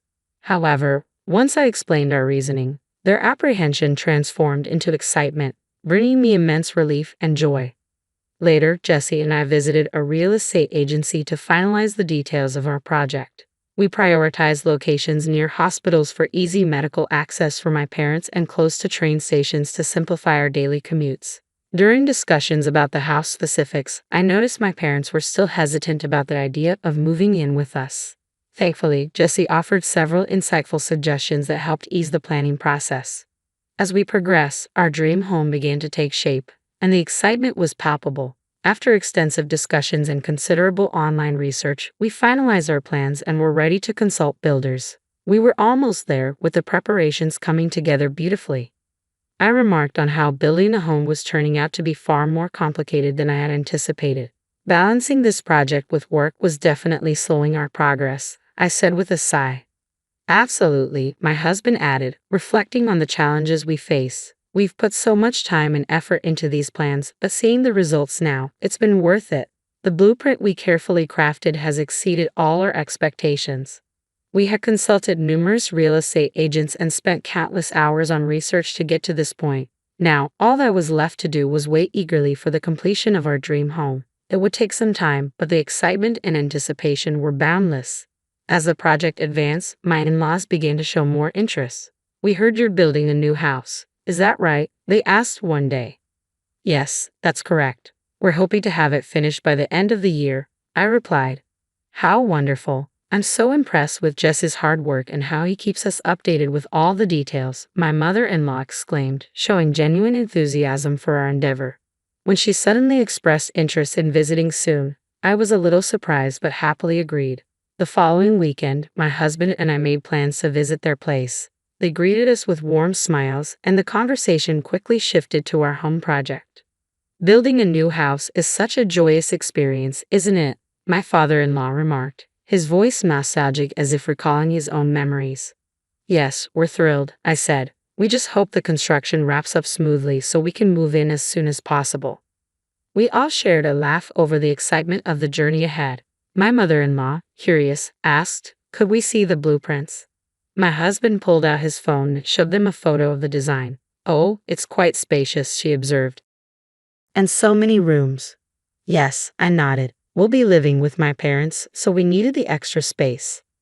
I explained the situation, and both my in-laws looked at my husband in disbelief. "You're all moving in together?" they asked, their tone edged with surprise. "Yes," my husband confirmed. "Since my parents are getting older, we thought it would be best to live together, so we decided to build a new house." "Really? I see," they responded, their tone subtly shifting, revealing a hint of discomfort. Sensing the tension, I quickly changed the subject, hoping to ease the mood. "How have you both been? How's your health?" "We're doing well," No major changes. Just the usual routine, they replied, though it was clear their curiosity about our plans lingered. Tell us more about the new house. Which room will your parents be using? They asked. As my husband pointed to the blueprint and began explaining the layout, I noticed the atmosphere had shifted. While he seemed oblivious to it, I could tell from their tense expressions that the news had unsettled them. Still, we continued discussing the house plans, hoping our shared excitement for this new chapter would eventually put everyone at ease. When my in-laws realized that my parents would be moving in with us, I felt a pang of guilt. I worried they might think we were giving my parents special treatment. Despite this, I hoped they would understand our decision, given my parents' age and needs. Yet it was becoming clear that they were finding it hard to accept.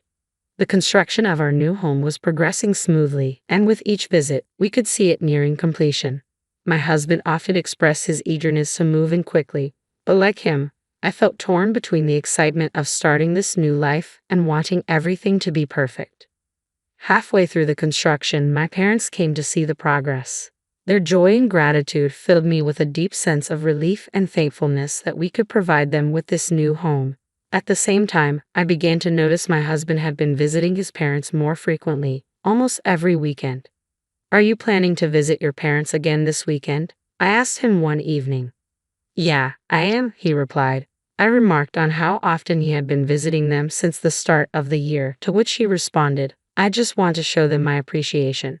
That's why I've been making the effort to visit on my days off. I understood his intentions, recognizing that, like me, he was trying to balance the needs of both our families. I asked, should I come along? I was worried that his parents might feel left out or disappointed, perhaps even hoping they would be the ones moving in with us. I thought visiting them could be a nice gesture of goodwill. However, my husband reassured me, saying, it's all right, I can handle it on my own. With that, he left for his parents' house. I decided to respect his choice and promised to support him whenever he needed it. Time flew by, and before we knew it, our new house was finally ready. On moving day, we loaded the car with boxes, bubbling with excitement as we set off to our new home, eager to start this new chapter together. As we pulled up, the sight of our house took my breath away. I couldn't help but exclaim, wow, our new home. It felt like the start of a brand new adventure. I found myself daydreaming about our life there, cooking meals while watching my husband play with our future child in the yard, or hosting family barbecues. These thoughts only heightened my excitement. Just then, my parents called. They were supposed to move in with us, but informed us they would be delayed due to traffic.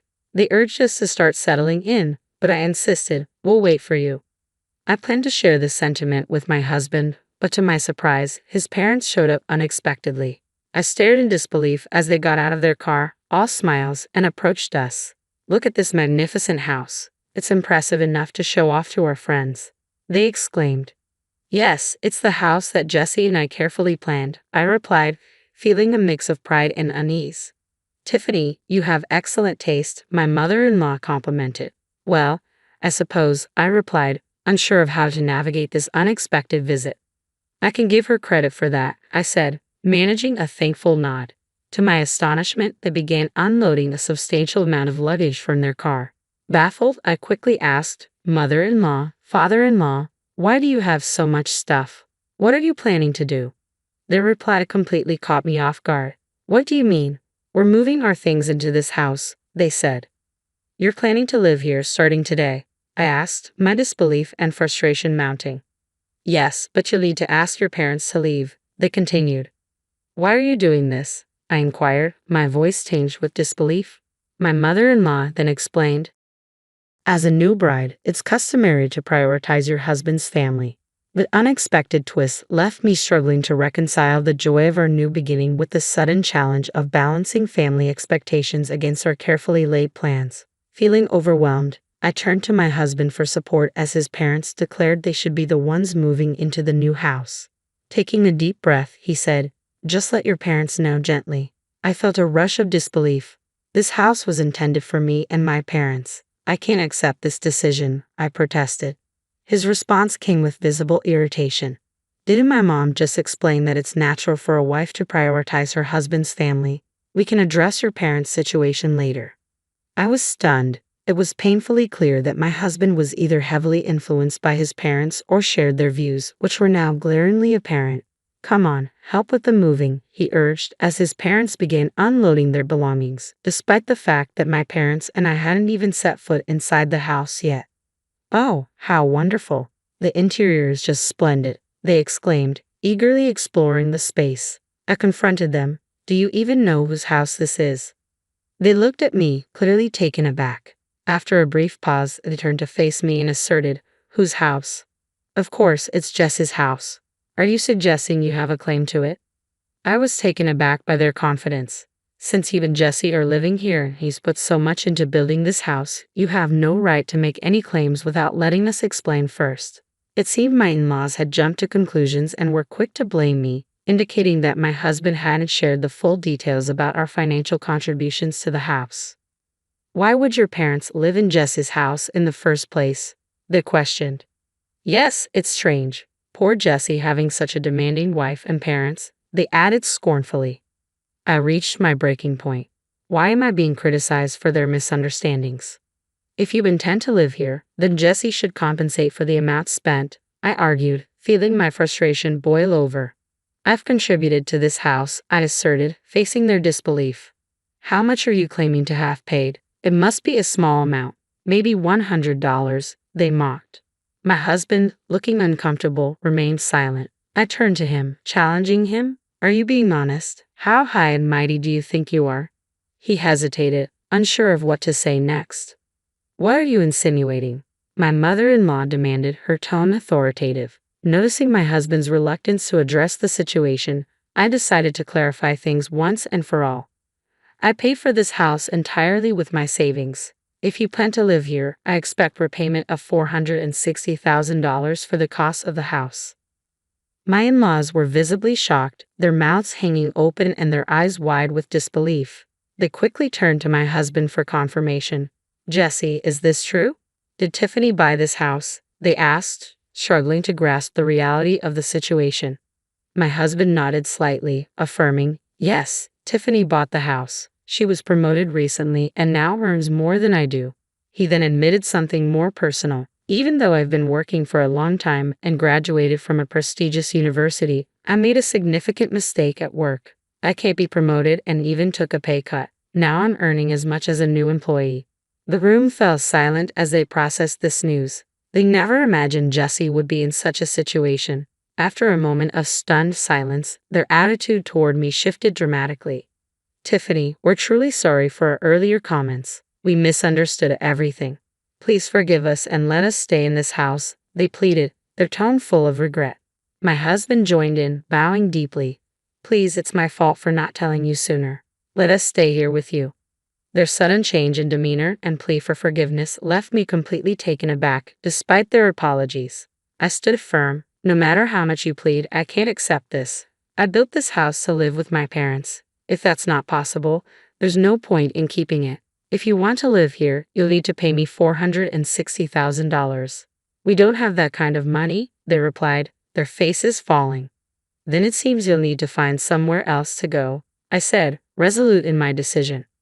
Wait, they interjected. We sold our previous home and moved out.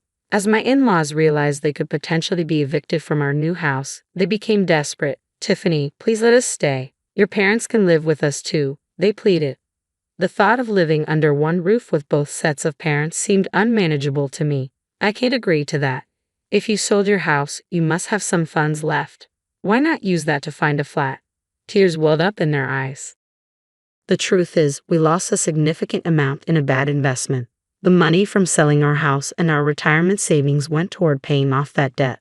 We have nothing left. I'm retired, and my wife has been a On the other side of this heavy door, I can only imagine what they're thinking.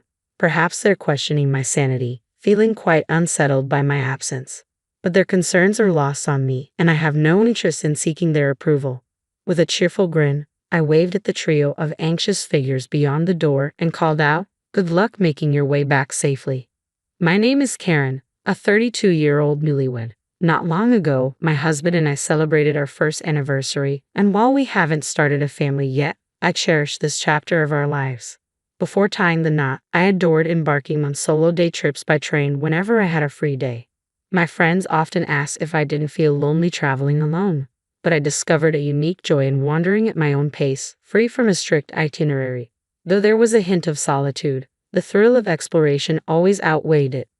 I have a beloved travel magazine that I sometimes turn to for inspiration on my adventures. As my routine unfolded, I began to notice a curious coincidence. Wasn't that the same man I saw last week? It happened so frequently that one might call it fate, if they believed in such things. At first, it was a little unsettling, but it turned out he felt the same way. One day, he approached me hesitantly, saying, I'm sorry if I'm mistaken, but haven't we met before in different places? To break the awkwardness, I showed him my travel magazine and confidently explained that I was following one of its suggested trips. To my surprise, he revealed that he had the same magazine and smiled broadly. That's how I met Mason, my future husband. He was captivating with a carefree approach to travel, always packing light for his journeys while I tended to over-prepare. He joked, with everything going cashless now, all you need is a mobile phone. Our conversation sparkled with excitement as we discovered our shared passion for travel. We exchanged contact details, and our solo trips gradually transformed into joint adventures. I delighted in the fact that sharing experiences made them even more memorable, and local delicacies tasted better when enjoyed with someone special. After about 8 months of dating, Mason proposed, and I couldn't have been happier. Just 8 months into our relationship, we made the joyful decision to marry, embarking on what I thought would be a blissful new chapter in our lives. However, this happiness was soon overshadowed by the presence of Mason's parents, Austin and Janet, who lived just a 25-minute drive away. Both in their 50s, with Janet working part-time while they remained active in the workforce, they initially visited our home quite often. However, over time, we found a comfortable balance with fewer visits. Our post-wedding life included regular trips to various tourist spots, continuing a tradition we both loved. Recently, Mason embraced a minimalist lifestyle, carrying only his mobile phone and leaving his wallet with me. It feels so light, I hardly look ready to go out, do I? He joked with a satisfied grin. I silently wished he would at least carry his wallet, but it was a minor inconvenience. Then one ordinary day took an unexpected turn when Mason casually suggested, "By the way, my parents' wedding anniversary is coming up. How about we invite them on our next trip?"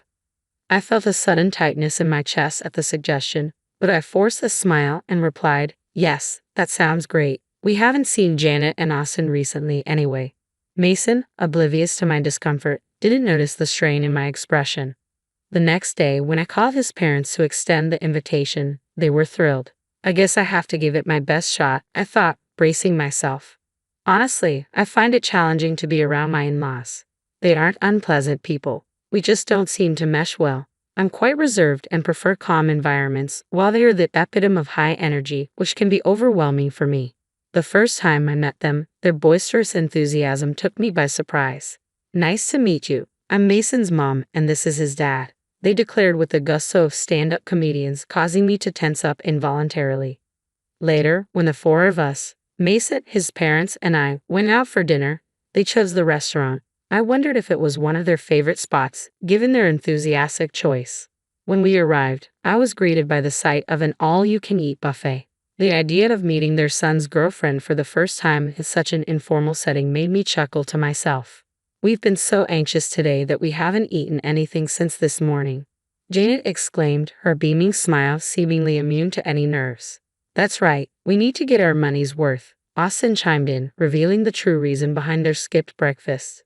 Their loud voices drew discreet chuckles from other diners, making me feel a bit embarrassed and eager to leave. I glanced around, hoping Mason shared my discomfort, but to my surprise, he had already headed off to get food. Not to be outdone, his parents also jumped up, ready to load their plates as if preparing for a long winter's hibernation. Watching them, I couldn't help but wonder, can I really become a part of this family? I managed only a strained smile amid their boisterous energy, finding myself barely able to touch my food as I wrestled with doubts about my future with Mason. However, my apprehensions softened a bit when they affectionately remarked at the end of our meal, "What a wonderful girlfriend Mason has. He may be a bit awkward, but please take good care of him, Karen." Their sincere words warmed my heart. I loved Mason, and despite their overwhelming nature, I believed his parents meant well. When Mason proposed a few months later, I accepted without hesitation, convinced of our bond. Yet it turned out I wasn't as skilled at reading people as I thought. At our wedding, Mason's parents seemed to overlook the solemnity of the ceremony. Their attention instead focused on the buffet, much to my own parents' dismay. Mason's brother Brian appeared to be the only one aware of the awkwardness. "I'm sorry my parents showed such an embarrassing side," he confessed, his face flushed. "It's really shameful." I learned from Brian that he lives alone and has a somewhat strained relationship with our in-laws. They once complained, "That boy is always so noisy with his complaints." Just recently, he had boasted about buying several eggs despite a one-per-person limit, to which I had scolded him. "Annoy," he retorted. "Don't you feel guilty about benefiting yourself at the expense of others?" Hearing that made me realize the complexities of our new family dynamics. I couldn't help but wonder, isn't that a fair point? What's wrong with expecting a little consideration? My thoughts were stirred by a recent visit from my in-laws, Janet and Austin, to our new home. They arrived empty-handed, which wasn't an issue, but soon began rummaging through our shelves. "Isn't this the snack they're advertising on TV? I've been dying to try it. Oh, and this one too." They treated my carefully chosen snacks as though they were on a scavenger hunt. Mason, ever so nonchalant, told them, "If you want them, take them home." "That's fine, right, Karen?" I wanted to express my frustration right then and there, but all I managed was a forced smile. It was becoming clear that my in-laws were quite the moochers, their constant casualness wearing me down. The demands of "I want this" and "give me that" wore me down in the early days of our marriage. They visited weekly, and each encounter left me feeling increasingly on edge. One day, I finally couldn't hold back my irritation any longer. "Mason, don't you think there's something off about Janet and Austin? They're kind of overbearing." My frustration boiled over into a full-blown argument, and Mason seemed genuinely perplexed by my anger. "No, not really. They've always been like this. Don't worry about it," he said, patting my shoulder. That only fueled my irritation further. "You kidding me? If this keeps up, I'll consider a divorce." My raised voice alarmed Mason, and he quickly intervened to put a stop to his parents' intrusive visits. Whatever he said to them worked, because our home life returned to a semblance of peace. However, the thought of traveling with them still made me anxious. On the day of the trip, I was taken aback to see them waiting, seemingly ready. "It's been a while. I heard you've been busy with work. It must be tough," Janet said, trying to make conversation. Despite her words, I was far from calm, especially when I noticed something odd. Janet and Austin, where's your luggage?" On closer inspection, I realized they hadn't brought anything with them, not even for a day trip. "Isn't it normal to bring at least a bag?" I asked. "We wanted to be ready to move quickly," they explained, leaving me bewildered and bracing for whatever might come next. As I complained about a sore shoulder, their response felt all too familiar and only added to my confusion. The trip unfolded just as disastrously as I had feared. Soon, it became clear that my in-laws had conveniently forgotten their wallets, feeding surprise with a casual, "That's strange, isn't it?" I watched them play innocent, and my unease deepened. I found myself contemplating whether it would be better to cut the trip short or cancel it altogether. Unfortunately, my concerns fell on deaf ears. An exasperated Mason reassured me, "My folks have always been like this. I'll cover for them, but I'll make sure they pay me back." It seemed the trip would proceed as his parents laughed and offered hollow apologies. All I felt was disgust. Even after we arrived at our destination, their rudeness continued. At a store, they complained loudly about the lack of free samples, exclaiming, "Wow, stingy, huh?" When I bought a drink and hadn't even taken a sip, Janet asked, "Can I have a sip? I'm thirsty too. I can't believe I forgot my wallet." I forced a smile as Mason finally intervened, saying, "Stop it, it's embarrassing. Look, I'll buy you one." Overhearing this, Austin muttered under his breath, "What a stingy woman." I bristled at his lack of compassion, thinking bitterly, I could say the same about you. I should have walked away then, but my stubbornness kept me there. The pattern repeated itself 2 more times. After seemingly enjoying our first trip, Janet contacted Mason to plan another. When I saw them at the station platform again, a chill ran down my spine. This time, they remembered their wallets. But when it came time to pay, Austin exclaimed, "Oh no, this is the wallet I used before." I rushed out in such a hurry. Their blatant lie was something only Mason seemed willing to believe. On the third trip, they forgot their wallets again. By then, it was clear their forgetfulness was intentional. I confronted Janet directly, asking, "Excuse me, but did you deliberately forget your wallet? You never intended to pay, did you?" My accusation made her face flush with anger, and Austin snapped back, "What a rude woman." Apologized to Janet. Fueled by long-held frustration, I stood my ground. "No way, both of you are just too greedy." Caught in the heated exchange, Mason appeared at a loss while curious tourists around us began to watch the spectacle. Noticing their gazes, Mason felt embarrassed and finally pleaded, "Stop it, please." Overwhelmed by the entire ordeal, I broke down in tears, feeling utterly disillusioned. As the confrontation reached its peak, the in-laws' reaction took an unexpected turn. Janet rushed over to a tearful Mason and, with Austin silently by her side, said, "I'm sorry, Mason. It was my fault. You're so kind to cry for me." I stood there, bewildered by their melodramatic response, my mind racing with one clear thought. This is impossible. All I could think was that I wanted a divorce as I watched tears stream down Mason's cheeks. Sensing the gravity of the situation, his parents lost their previously combative demeanor. "Karen, we know we're often in the wrong," they admitted. "It's Mason's money, but we've still taken advantage of him." Their repetition of "it's Mason's money" dripped with a sarcasm that revealed their lack of genuine remorse, confirming my suspicions that their forgetfulness about their wallets was intentional. Janet casually referred to Mason's money, oblivious to the fact that Mason and I both contributed to our finances. His salary was only slightly higher than mine, making our incomes nearly equal. Every outing with the in-laws recently had ended with them wanting something. "I want to buy this too. Maybe some gifts for the neighbors as well. What's that? Looks tasty. Hey Mason, buy that for me." Their endless demands had racked up shockingly high bills on Mason's credit card, and we had been living primarily off my salary for the past few months. At the time of our marriage, I had viewed our finances as shared, believing in spending within our means and not burdening each other. What infuriated me the most was Mason's reliance on cash during our travels. "What? Only cash here?" he exclaimed, pulling out his nearly empty wallet from my bag, which contained just a few coins. "No, I messed up. You know I don't carry cash," he said, devoid of malice. This still angered me, especially since I always covered my expenses. I couldn't help but feel that his parents thought I was freeloading off Mason's income while simply complaining. We split our living expenses, so their accusations were not only unfounded but deeply unpleasant. As I watched Mason cry, with Austin attempting to console him, I had a moment of introspection. "I'm sorry for being presumptuous," I finally said, deciding to diffuse the tension. "You guys go ahead on the train. I'll buy some drinks." Though reluctant, this decision was my attempt to restore some temporary peace. With a serene smile, I watched as Mason and the in-laws boarded the train. Their expressions shifted from happiness to panic when they realized I wasn't following. Sensing something amiss, Mason texted me, "Karen, are you coming? The train is about to leave." As the train doors began to close, I could see the panic etched on Mason's face. He seemed to be shouting something, but I was busy replying to his message. "I'm divorcing you. If your parents are so important to you, then live happily with them. Goodbye." I turned my back on Mason's frantic calls and texts, contemplating whether he even recognized the chaos he was causing on the train. Through the closing doors, his expression shifted from confusion to anger. "Hey, open this door. Are you crazy? I won't forgive you," he shouted, as if I needed his approval. I could see his parents yelling too, but their voices were drowned out in the noise of the train.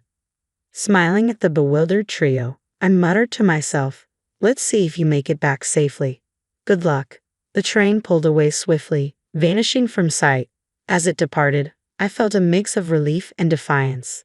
Knowing the next stop was quite a distance away, I hurried home to pack my things. I decided to stay with a friend while I figured out my next steps. Meanwhile, the barrage of messages from Mason continued until they abruptly stopped. His phone likely died. He often forgot to charge it overnight, and just that morning he mentioned it was at only 30%. Portable battery chargers are essential, he often said. Ironically, his essential charger was in my bag, along with his wallet. As I discussed my situation with my friend, my phone rang unexpectedly. It was Brian, Mason's brother. "Karen, I'm sorry. Did something happen?" he asked. Brian explained that Mason's phone had run out of battery, and in his panic, he had dropped it, shattering the screen. Unable to contact me, the desperate in-laws turned to Brian. Instead of probing, he listened as I recounted everything about Mason and his parents, speaking without restraint. I could hear Brian's tone sharpen as I spoke. In the background, I caught snippets of the in-laws insisting that Brian, known for his articulate nature, would surely outmaneuver me in this argument. After I finished, Brian snapped, his voice taking on an authoritative edge. "Hey, you scoundrel. Are you stupid?" When Brian grew truly angry, his imposing demeanor surfaced. As the voice of reason, his words carried weight, and the in-laws' loud bickering echoed in the background. Choosing that moment, I quietly ended the call. Though Mason had initially been unsettled by the idea of divorce, my firm stance communicated through a lawyer led him to reluctantly accept the separation. Later, Brian confided that the in-laws had a notorious reputation, disliked not only by neighbors but also by those they had known in school. When Mason moved back to his parents' house, he quickly became the subject of local gossip, and now all three of them seldom ventured outside. Mason's colleagues, unsure how to address the rapid divorce, began to treat him cautiously as if he were a sensitive topic. Finding some humor in the situation, Brian shared that the in-laws were infamous even at the local supermarket for their shameless antics, such as demanding discounts on nearly expired items or asking for freebies due to minor damages. He expressed his long-standing embarrassment and disdain for their behavior, noting that their actions were influenced by a gambling addiction, which explained their constant search for bargains and seemingly insatiable hunger. When people asked me about the reason for my divorce, I simply mentioned a fundamental difference in values. Tolerating such behavior would require an extraordinarily broad-minded person, something I realized I could not be. Since the divorce, I've continued my work and even taken on a side job as a freelance writer, inspired by the success of my travel blog, which caught the attention of a publisher. My passion for travel has seamlessly blended with my new writing assignments, and I've discovered that traveling solo suits me best. Last month, my writing earned me a decent income, enabling me to plan a vacation to a distant resort for some much-needed relaxation. At just 32 years old, I feel like my life is truly just beginning, filled with new possibilities and free from the turmoil that once clouded my happiness. Recently, I experienced a shocking incident that left me profoundly unsettled. In an unexpected and unsettling turn of events, my mother-in-law seized my passport and intentionally burned it. The flames quickly consumed the document, reducing it to nothing but ashes in a matter of moments. This abrupt act dashed my plans for a vacation to Street B's Island, leaving me in a state of disbelief. When I confronted her for an explanation, she simply smirked, coldly declaring that since I was a stranger in her eyes, I wouldn't be traveling anywhere but staying home beside her. My husband, Peter, merely offered a grin, complicit in their deceit. Their cruel maneuver was shocking, though not entirely surprising. However, the level of their sneakiness was beyond anything I had anticipated. They seemed to revel in their scheme, sharing laughs over what they considered a triumph. Frustrated and desperate to assert my identity, I reminded them who I was. My name is Kayla. I'm 30 years old, and I'm a linguist. I study and teach languages at the university, a role that often requires me to travel abroad for extended periods as I engage with different cultures and share my knowledge. My job demands frequent travel, often taking me away from home for months at a time. Before this career, I never imagined marriage would be in my future. But everything changed when I returned to my home country at 25 and met Peter, who would later become my husband. Despite the challenges posed by my career, which keeps me overseas for about half the year, Peter and I maintained our relationship through constant communication via phone calls and emails. We married when I was 27, and he has been incredibly supportive, even with the long separations that define our life together. As I made my way home from the airport after a 6-month absence, I felt excitement bubbling within me rather than fatigue. I was eager to reunite with Peter, hoping for a joyful reunion and perhaps a resolution to the turmoil his family had caused. Upon arriving home, I discovered that Peter hadn't yet returned, so I started tidying up. Although I always remind him to keep our place neat, I usually find it somewhat disordered. Normally, this would bother me, but today I decided to overlook it because I was simply too thrilled to see him again. As I busied myself in the kitchen, I heard the front door open. It was Peter. Overjoyed, I rushed to greet him. "Welcome home, Peter. It's so good to see you." But his response was lukewarm. "Oh, hi, Kayla. You're back," he said, almost dismissively. After 6 months apart, I couldn't hide my disappointment. Peter, aren't you going to say you miss me? I asked, trying to mask my hurt. He shrugged. We've been doing this for a while, so I guess I'm used to it. I'm just really tired. Is dinner ready? He asked, shifting the conversation. Yes, it's ready. Let's eat. Dinner should have felt special after so many months apart, but today it was tinged with sadness. His attention seemed divided as he constantly glanced at his phone while we ate. I couldn't hold back my frustration any longer. Hey Peter, why do you keep staring at your phone? I asked, trying to mask my irritation. He brushed me off, claiming there's nothing wrong. But you've been gone, and we've stayed connected through calls and emails, right? There's nothing new to discuss. His dismissive attitude stung. That may be true, Peter, but it's been a long time since we've been together. Shouldn't that count for something? My tone sharpened with my growing frustration, and I could see it upset him. He stood up abruptly, placing his phone on the table, and glared at me.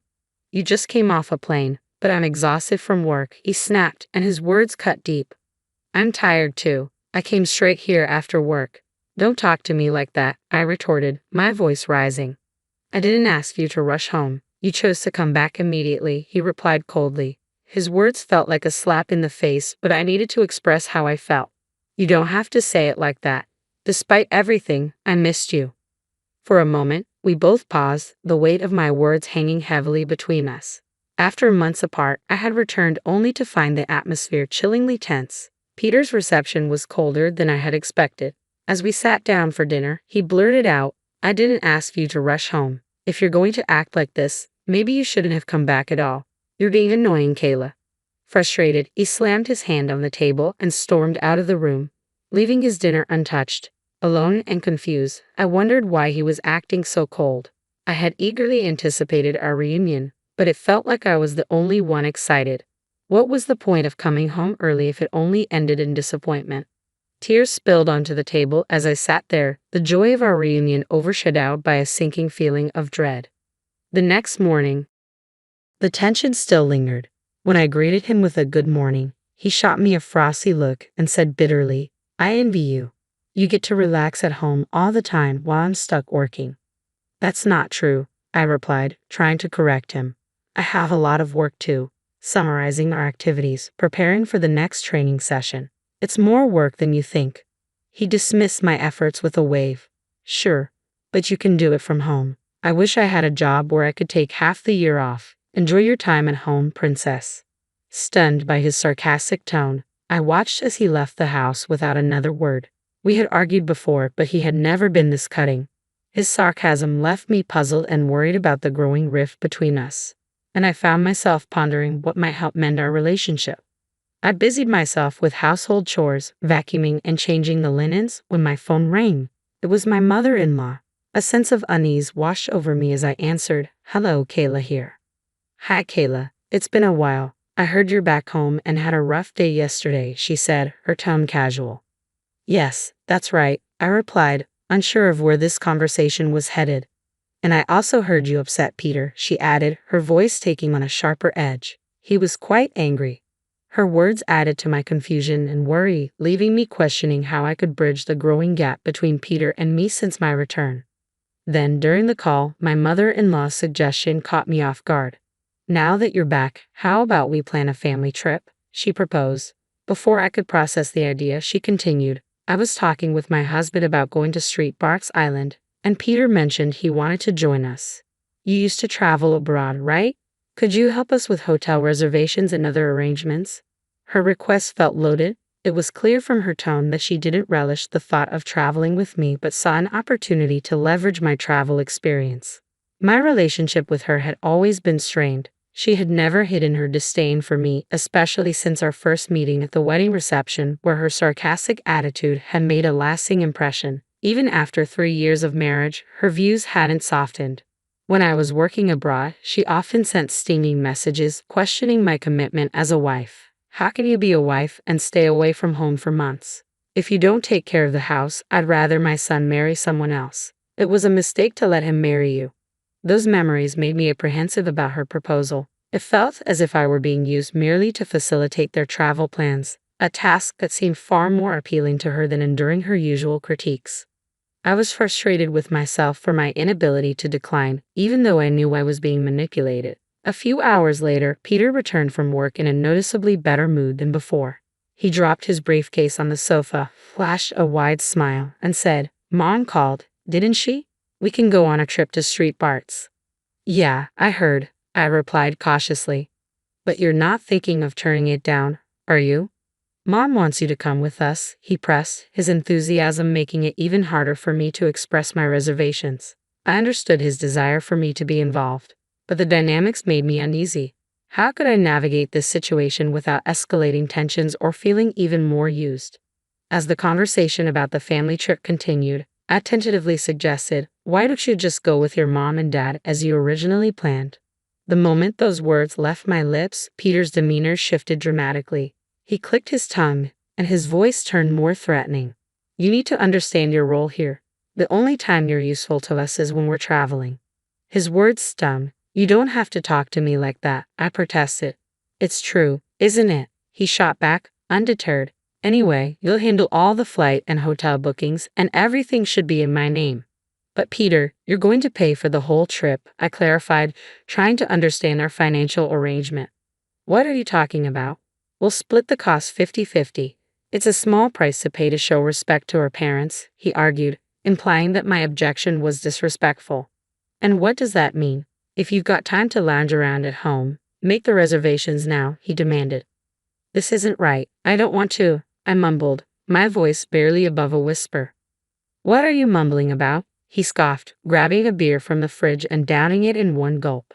Despite my inner turmoil and the unfairness of the situation, I felt cornered, embarrassed, and without a real choice.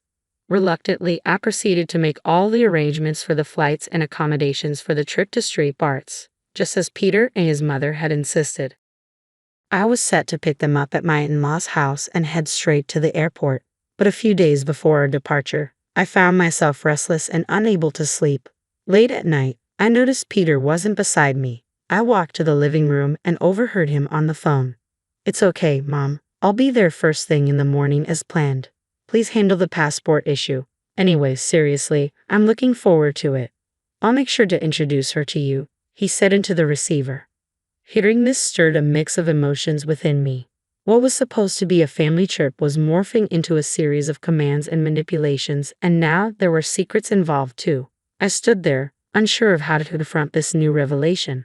When I returned home, Peter's conversation still echoed in my mind. He had mentioned a passport and an introduction, and since he was talking to his mother, I was certain she was on the other end. It felt like there were hidden plans that I wasn't privy to, leaving me uneasy about the upcoming trip. Clearly, something was being orchestrated behind my back, but I couldn't grasp the full extent of it. Determined to remain vigilant, I cautiously prepared for our departure. The day of our trip to Street Barts finally arrived. I methodically packed both my carry-on and handbag, including items for my husband, ensuring we were ready for the journey. With everything set, Peter and I drove to my in-laws' house. As we approached, I braced myself, unsure of what awaited us, but ready to face whatever might come. Upon our arrival, it was only my mother-in-law who greeted us. "Oh, hi Kayla. It's been a while. Good to see you. We're almost ready. I just need to grab a few things for the trip, so it might be a little while," she said, her tone casual yet laced with urgency, raising my suspicions even further. "Okay, take your time," I replied, trying to mask my growing unease. I nodded in response, but then she added, "Oh, and Kayla, could you bring the carry-on case from the other room? It's heavy, so please get Peter to help you." "Sure, I'll do that," I agreed, keenly observing the exchange of knowing glances between my husband and mother-in-law. I kept my passport securely in my pocket, an instinctual move born from the mistrust that had been building. Following my husband's directions, I returned to the living room with the carry-on, only to find my mother-in-law waiting for me with a mischievous grin. To my horror, she was holding my passport in her hands.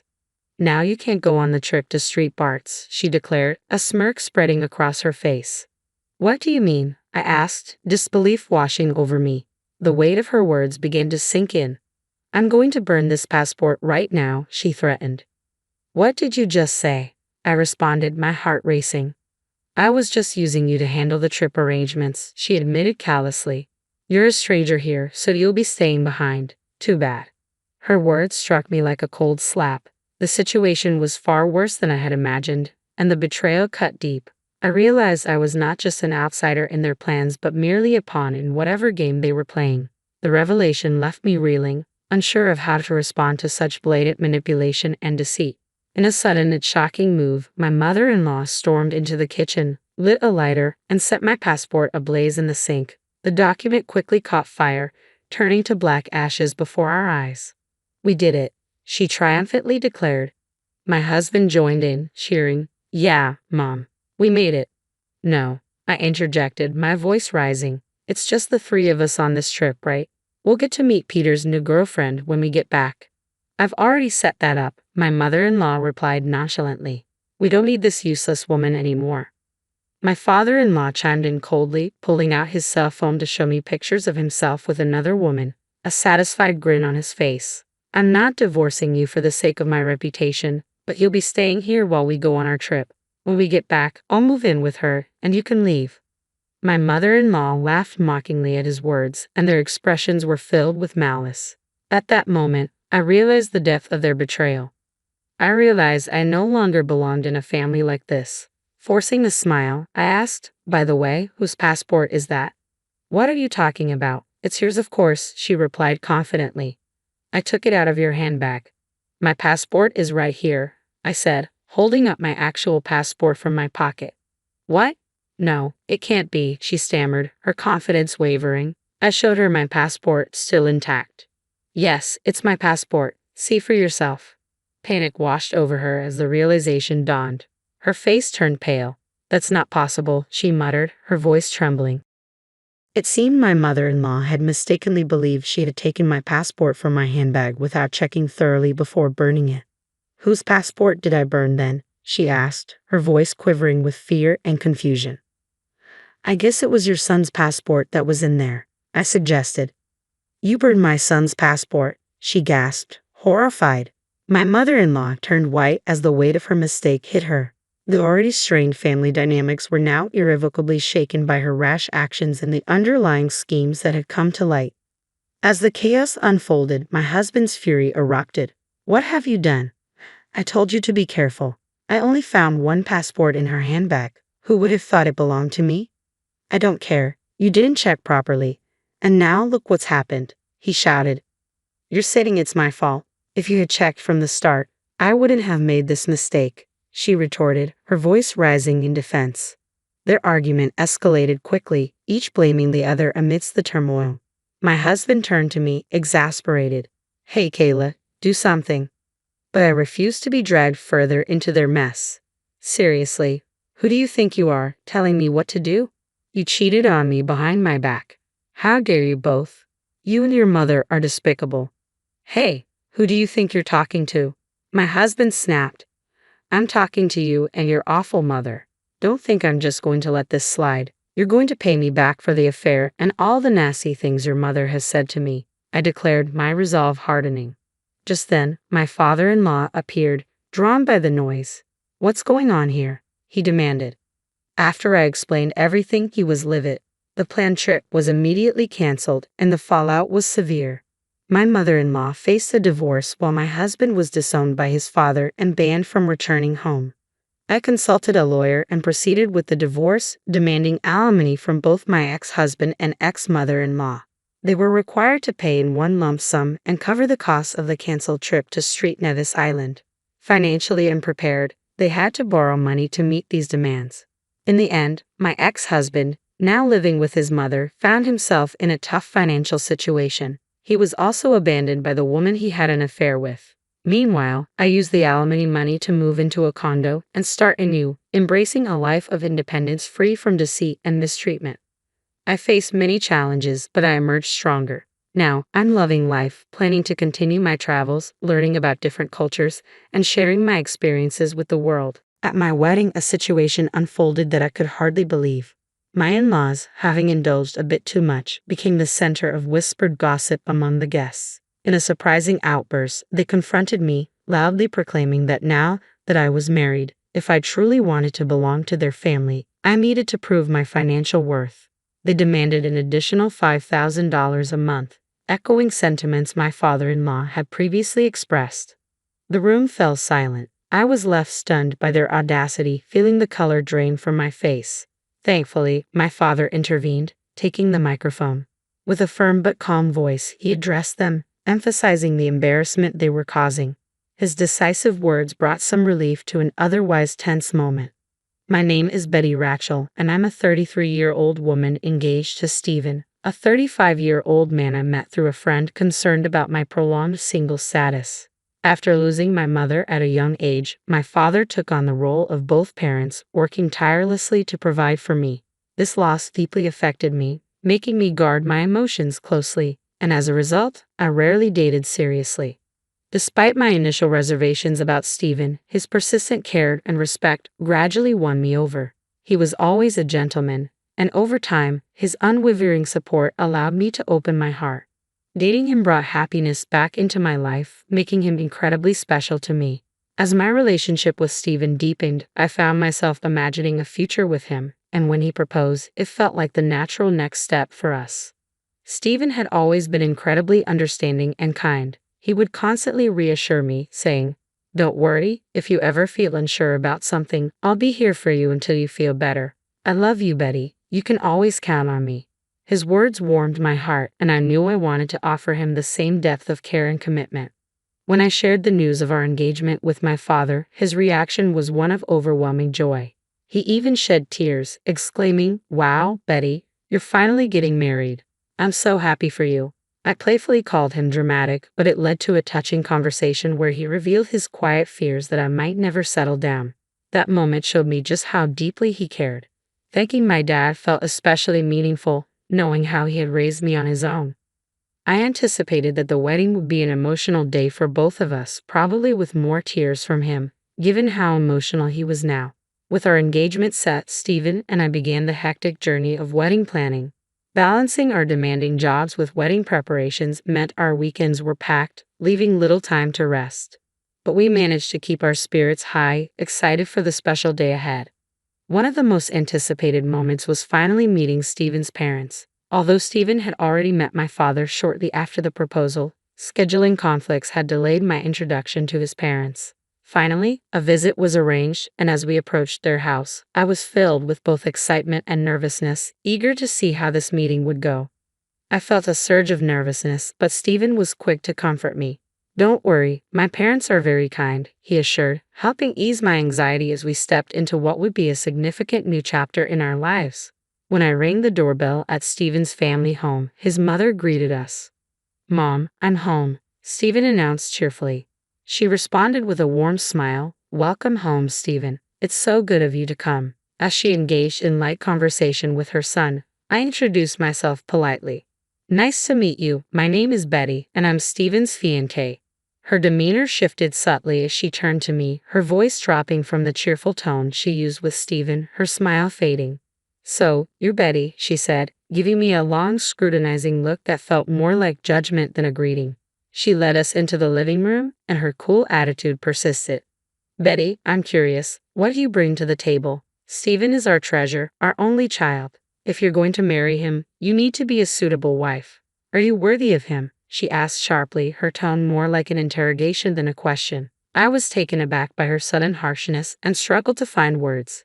"You're joining our family, you know. Are you ready for that?" she continued, her words carrying an almost ceremonial weight, as if marrying into her family required some monumental commitment. I wasn't marrying into royalty, so why such heavy expectations?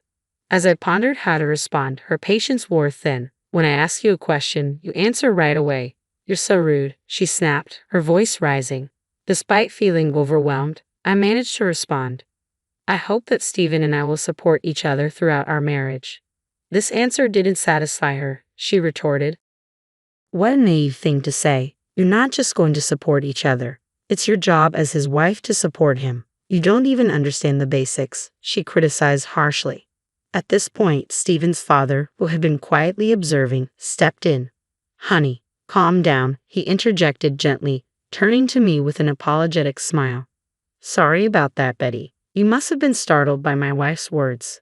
His calm demeanor attempted to diffuse the tension. As I tried to remain composed, I reminded myself that Stephen's mother was fiercely protective of her only son. Perhaps her sharpness came from nerves. Just then, Stephen's brother entered the room, his quiet, gentle presence momentarily soothing the atmosphere. But that peace quickly evaporated when he, with a disarming smile, voiced his support for their mother's harsh words. "What my mother says is justified," he said. "What concerns me most is that you come from a single-parent family." Confused, I asked, "What do you mean by that?" "Being raised by just one parent doesn't have a good public image. We can't be too happy about someone like that becoming the wife of our only son, can we?" he explained calmly. "Hold on a minute," I began, as shock and anger flared inside me. I couldn't let his comment pass unchallenged. What's wrong with being raised by a single parent? My father worked incredibly hard to raise me on his own, and I'm proud of him and my upbringing. Being raised by one parent doesn't make me any less capable or valuable, I said, my voice firm. But they continued to argue. Since you were missing one parent, you couldn't have learned how to be a good wife, how to do housework and such, they claimed. I responded, refusing to let their assumptions diminish me. I did plenty of housework to help my father, and I can cook pretty well too. So please don't say that. Despite my rebuttal, Stephen's mother dismissed my words entirely. "I will allow you to marry Stephen," she said, "but in exchange, you must promise to devote everything to us because we are Stephen's parents. Can you promise that?" I was taken aback. "What?" I stammered, unsure how to respond to such a demand. "Since you came here to ask for our permission to marry our son, you do understand your duties, don't you?" she continued, leaving no room for negotiation. Before I could gather my thoughts to articulate a response, the conversation continued, and it became clear that my in-laws were intent on dominating the discussion. I barely had space to express my views. That night, as I reflected on what had happened, I felt overwhelmed by the encounter and deeply unsettled by the dynamics I was about to enter. The evening had been a wake-up call, and I realized I needed to talk to Stephen about how his parents treated me. "Stephen, do your parents always talk to people like that?" I asked gently, hoping for some understanding or support. He seemed unaffected by my question.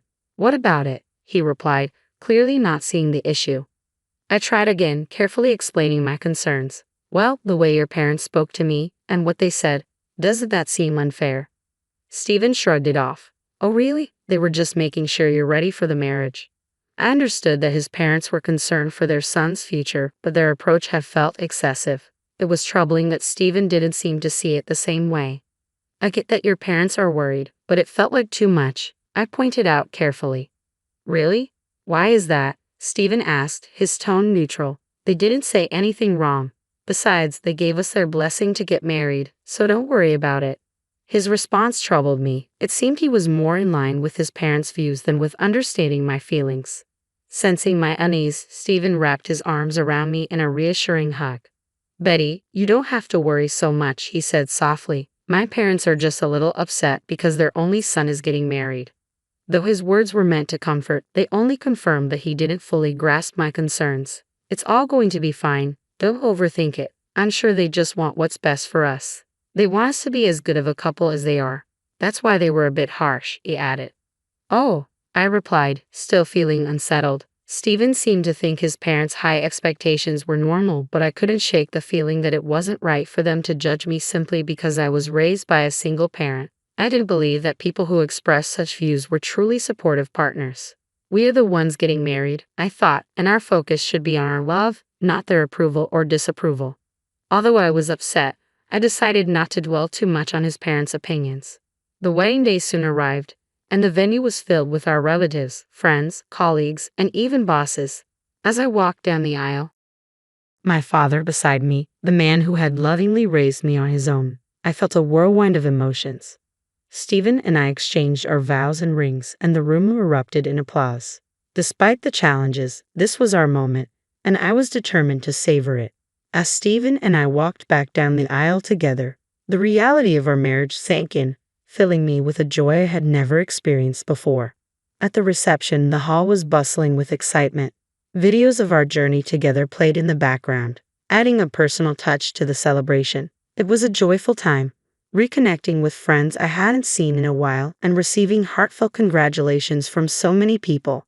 Despite my initial reservations about Stephen's parents, the day had turned out to be one I would always cherish. I felt relieved and genuinely happy that I had chosen to marry Stephen. We planned to officially register our marriage after the ceremony, a step that would make our union legally complete. As the day unfolded, I savored every moment, basking in the joy and celebration. But when it came time for the formalities, greeting our guests and acknowledging everyone's support, a sense of unease began creeping in. Stephen's parents, standing beside us, were visibly unsteady, their faces flushed a deep red. It was clear they had indulged too much in the festivities, and some of our relatives quietly asked if they were all right. Though embarrassed, we pressed on, trying to maintain decorum. When it was time for us to address the guests, the situation took an unexpected turn. Without warning, Stephen's mother grabbed my hand, pulling me away from him with surprising force. Her voice boomed as if she were in a wrestling ring, not a wedding hall. "Listen to me, Betty. After this wedding, you're going to devote yourself to us completely. Prepare yourself. We're going to test you hard." The guests murmured, some laughing awkwardly as if it were a joke, but the tension was undeniable. Before I could react, Stephen's father seized the microphone and pointed at me. "Betty, don't you feel embarrassed wearing a dress like that? It doesn't suit you at all," he sneered. His mother nodded in agreement, piling on the criticism. The murmurs among the guests grew louder, turning from amusement to concern. I turned to Stephen, my eyes pleading for him to step in and stop his parents' humiliating outbursts. This was supposed to be our wedding day, a celebration of love, not a spectacle of disrespect. But Stephen stood frozen, making no move to defend me or our union. The situation escalated when his parents, still intoxicated, began making outrageous demands. "After you register the marriage, you should give us a few $1,000s a month, plus your entire bonus." They insisted, their greed blatant and shocking. I felt my face drain of color as I stood there, utterly stunned. My father, who had been watching the scene unfold, couldn't stay silent any longer. He stepped forward, taking the microphone from Stephen's father with a steady hand. "Enough of this," my father said calmly but firmly. "Don't you realize you're making fools of yourselves?" Stephen's parents, instead of backing down, lashed out, mocking my father for being a single parent. "Single parents are never any good," they jeered, their words cutting deeply. But my father didn't falter. His expression remained composed as he replied, "You people are worse than I imagined. You even refuse to meet me because I'm a single father." Then, with a twist that took everyone by surprise, my father revealed something that changed the tone of the room entirely. "I never imagined that someone like you would work for President Roy," my father said, his voice calm yet pointed. "President Roy is a respectable man, and I always assumed his employees would be just as decent." The mention of President Roy, a business partner of my father's and an old friend, visibly shook my father-in-law. His confident demeanor began to crack. My father continued, "And speaking of single parents, President Roy was raised by his mother alone." He let the weight of his words settle before delivering the final blow. "So, you just insulted the president of the company you work for." The realization hit hard. Stephen's parents' faces fell as they grasped the gravity of their mistake. The room shifted, the power dynamic completely reversed. My father-in-law, once bold and arrogant, now appeared small and desperate. "I apologize, sir," he stammered, his bravado gone. "Please, don't tell the president about this." He fell to his knees, pleading, an image that was starkly different from the domineering figure he had been moments ago. For me, this moment was pivotal. It revealed both the true nature of Stephen's family and the strength and connections of my own. But perhaps most telling was Stephen's silence. He stood there, unmoving, unwilling, or unable to protect me from his parents' outbursts. The painful realization struck me: Stephen might never stand up for me. As the tension in the hall reached its peak, guests, caught between shock and amusement, began recording the scene. My father, resolute and unshaken, turned to me. "No matter how much they apologize," he said firmly, "they can't take back their words." He looked me in the eye and asked, "Do you want to leave with me?" Without hesitation, I nodded. I took the microphone from Stephen's limp hand and, with a steady voice, addressed everyone in the room. "Thank you for the great entertainment, but there will be no marriage." I paused, making sure everyone, especially Stephen and his parents, understood. "I'll return all the gifts and contributions you've made for this occasion." With that, I left the reception hall, my father by my side. As we exited, I caught a final glimpse of Stephen and his parents, shocked, dismayed, and surrounded by concerned relatives. Behind us, the room descended into chaos. Over the following days, I stayed true to my word. I returned the money and gifts, and to my surprise, many of the guests expressed their admiration for my decision. They commended both my father and me for our integrity and courage in such a difficult situation.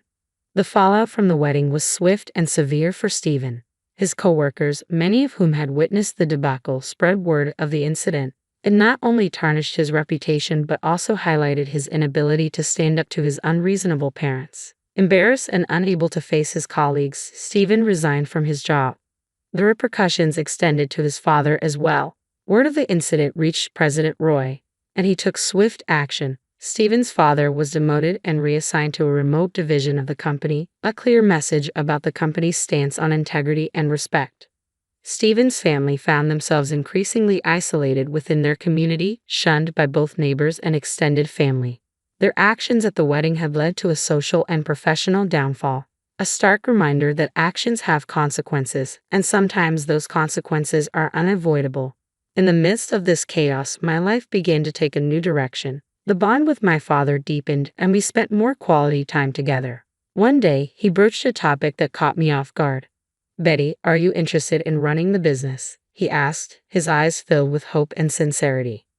I hesitated, unsure. "Do you mean? Why don't you work towards becoming the president of my company?" he suggested, confident in my abilities. The idea was daunting, but his belief in me sparked a sense of purpose.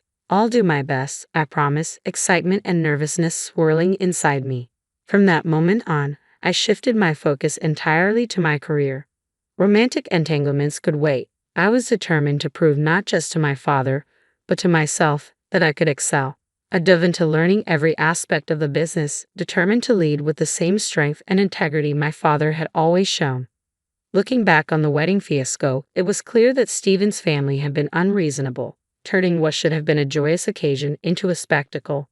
Thankfully, since the marriage was never officially registered, I avoided a legally binding mistake. Now free from the burdens of marital drama and in-law complications, I could fully commit to my career. It was liberating to realize that out of chaos had come clarity, a new direction for my future. I'm eager to see where this path leads, and I wish myself all the best as I embrace this new chapter. If you've stayed with me until the end, thank you for being part of this journey. I hope you found something valuable in this story. Stay tuned for more updates, and if you enjoyed this, please consider subscribing for the next chapter of my life. Hello, I'm Bella, and at 31 years old, I'm currently managing our household while staying at home. My husband, Jerry, who is 4 years older than me, and I have been living with his parents, Henry and Marilyn, for the past 3 years. Both in their 60s, Henry and Marilyn are surprisingly vigorous and healthy. Marilyn, in particular, is very sociable and enjoys a busy social life. Since moving in, I've noticed that Marilyn rarely contributes to household chores despite not having a job outside the home. Although she was once a stay-at-home mom, she now leaves most of the domestic responsibilities to me. Occasionally, she encourages me to take some time for myself, but then criticizes me if things aren't perfect when she returns. I've tried discussing my concerns with her, explaining that I might not be able to complete all the tasks before she leaves, but she often brushes me off. She insists that managing numerous chores is normal and tends to criticize my generation for not being as capable as hers. Furthermore, Marilyn frequently praises Jerry, particularly proud of his position at a prominent company, and often suggests that I don't measure up. This comparison has become her go-to comment. Jerry's reactions only make things worse. During meals, when Marilyn complains about my efforts, he responds with an indifferent, "Oh, really?" showing little support. I initially admired Jerry's maturity, but now I often feel like I'm just a housekeeper, despite working tirelessly into the night. The situation has grown increasingly challenging, and I wish Jerry would stand up for me. He seems oblivious to the extent of my contributions to our home. Instead of addressing my concerns directly, he tosses laundry at me, sometimes aiming for my face, curtly telling me to handle that too. I often regret marrying him because he has changed so much since our wedding. On our first anniversary, he surprised me with a cake but then playfully smashed a pie in my face, laughing about it. It's hard to believe he's an adult. However, there is one silver lining in my life. My father-in-law, Henry. He's incredibly calm and consistently checks in to see if I need help with anything. He's become the only source of kindness I experience in this household. Since leaving my job to marry Jerry, Henry has become someone I can confide in, and my affection for him has grown. I see him almost as a real father. Unfortunately, Henry works during the day, which means I often find myself alone with Marilyn. While I can speak freely with Henry, Marilyn's demeanor toward me can be quite sour. She has even begun accusing me of flirting with my father-in-law simply because Jerry neglects me. She hurls these accusations when Henry is out of earshot. I've tried to deny it, but she dismisses my words with a mocking tone, asking if she's touched a nerve and always ready with a biting retort. Our conversations seem to go nowhere. I brought these issues up with Jerry, hoping he would understand that Marilyn's suspicions are unfounded, but he just laughed it off, joking that I must now be interested in older men too. It's painfully clear that nothing will change. I never expected Jerry to start doing chores or to put an end to Marilyn's mockery, but I also didn't anticipate his reaction to the situation. It was a significant shock, leaving me feeling increasingly out of place in their home. One summer day, Marilyn began discussing plans for a family trip during Jerry's summer break. At first, I thought her excitement was just her usual enthusiasm for outings, but then she caught me off guard by asking if I wanted to join. I hadn't expected an invitation. I assumed they might leave without me. When I hesitated, Marilyn's expression turned suspicious as she questioned whether I really wanted to go. Her sudden invitation made me uneasy. I couldn't discern her motive and worried about how she might react if I declined. That evening, Jerry brought up the trip again, curious about my plans. I mentioned that I had been invited, and his reaction surprised me. He burst out laughing. Confused and feeling more uncomfortable, I asked him why he found it funny, but he brushed off my question, claiming it was nothing. On the day of the trip, it was just Jerry, Marilyn, and me in the car. Jerry was driving, with Marilyn beside him while I sat in the back. Henry was unable to join us initially due to work commitments, which added to my anxiety.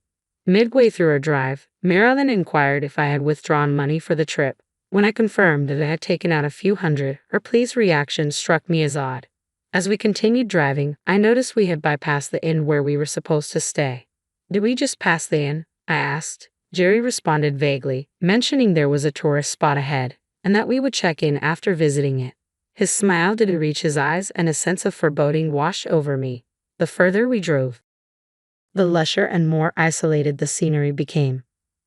I let out a quiet sigh, careful not to let either Marilyn or Jerry hear my concern. Eventually, we arrived at a small, secluded dam with hardly anyone around.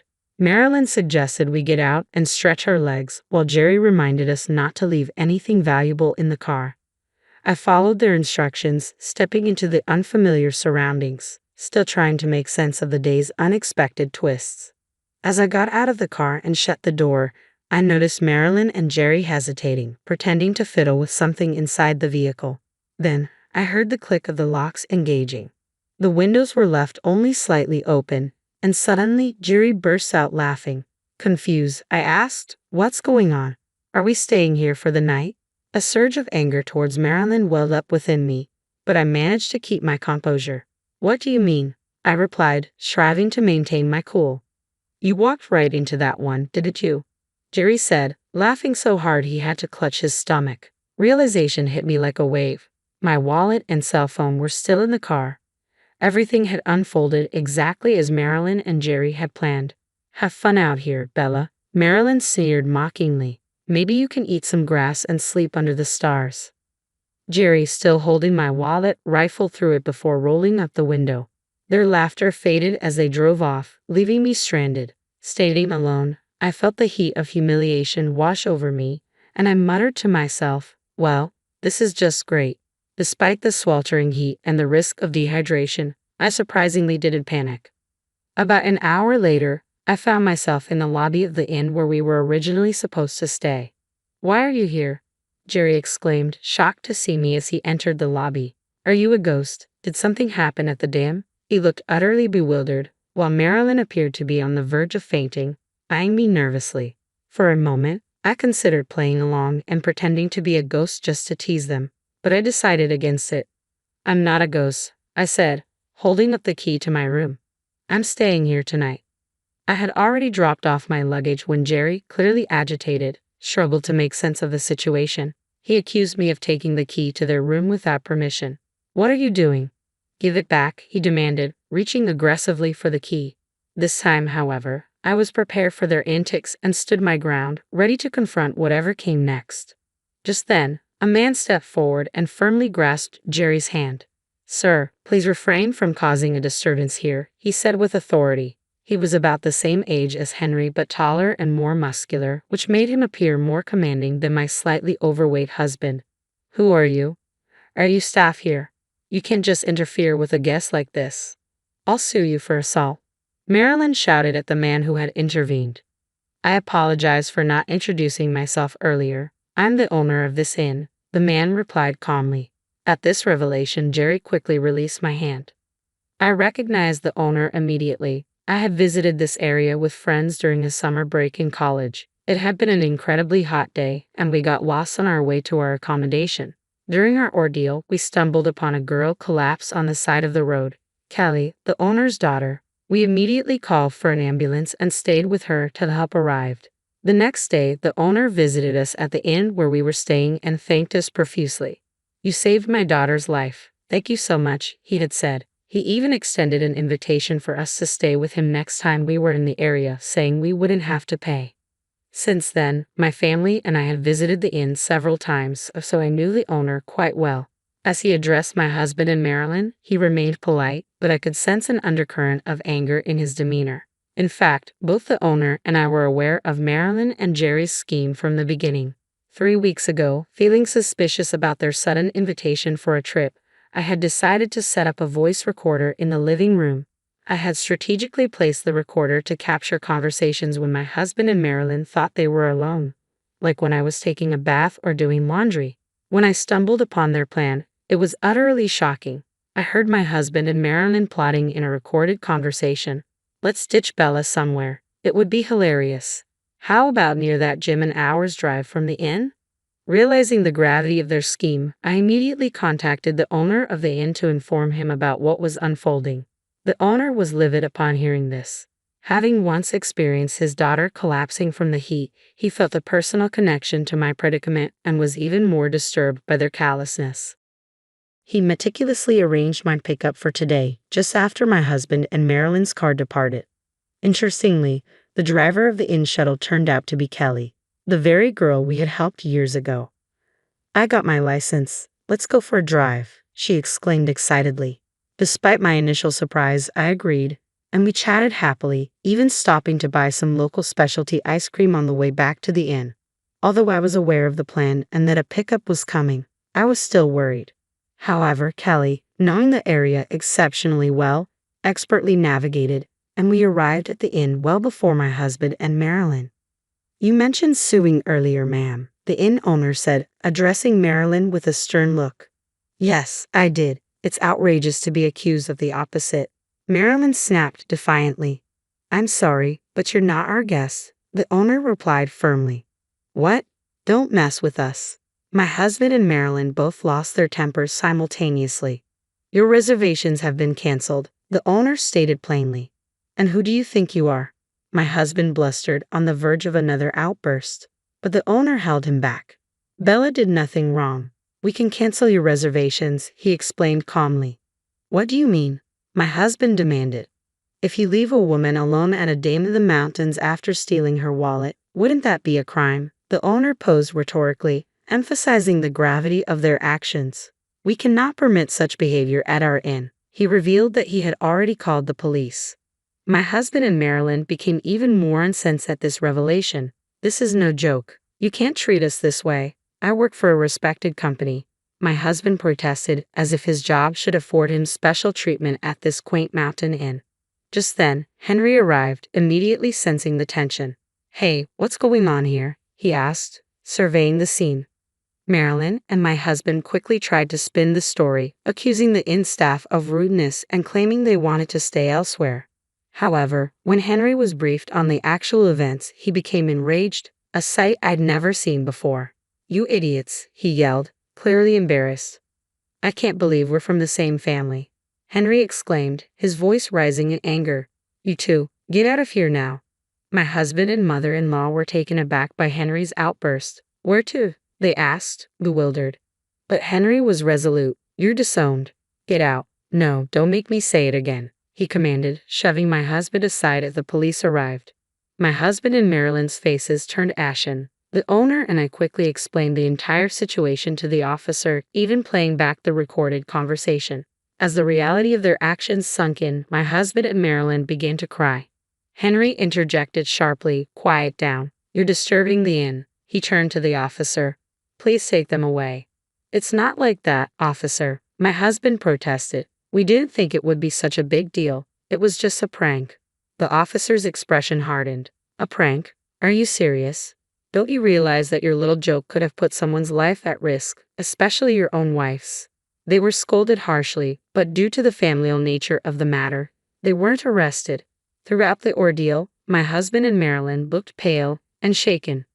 "This isn't over. Bella's feelings will determine your future, understand?" With those final words, they left, visibly rattled. Henry, seeming apologetic for not intervening sooner, stayed behind to ensure everything was settled. "I'm so sorry," he said repeatedly. "I can't apologize enough for not noticing the unpleasant experiences you've been having and the terrible ordeal you went through today." He also offered a deep apology to the inn owner for the trouble caused by his family's actions. Interestingly, it turned out that the inn owner, who runs several other businesses, was a client of the company where Henry worked. Unaware of this connection, my husband had earlier boasted about his position at a prominent company, adding another layer of embarrassment to the situation. I was relieved that I had uncovered my husband and Marilyn's plan in time, but it was also a sobering reminder of what could have happened if I hadn't been vigilant. I hoped that being reprimanded by the police would help them understand the gravity of their actions. After returning from the inn, I decided to divorce my husband and sought a significant settlement, hoping this experience would teach them to never hurt anyone else again. In an unexpected twist, Henry and Marilyn also ended up divorcing. Henry cut all ties with my ex-husband, kicking him out of the house due to the incident. Additionally, my ex-husband was advised to resign from his job. His behavior at work had been problematic for some time, just as he had mistreated me. He had been harsh toward his colleagues and engineers. The HR department had already been considering action against him. As I reflected on my own behavior during our marriage, I was disappointed to realize that, in some ways, I had mirrored his negativity. Now unemployed, my ex-husband struggled to find another job. Despite his age, he lacked the solid track record necessary for managerial positions, and explaining his sudden departure became difficult. Marilyn, too, was kicked out by Henry and had to seek refuge with relatives, eventually returning to her parents' home. These developments underscored the consequences of their actions and the importance of integrity, both personally and professionally.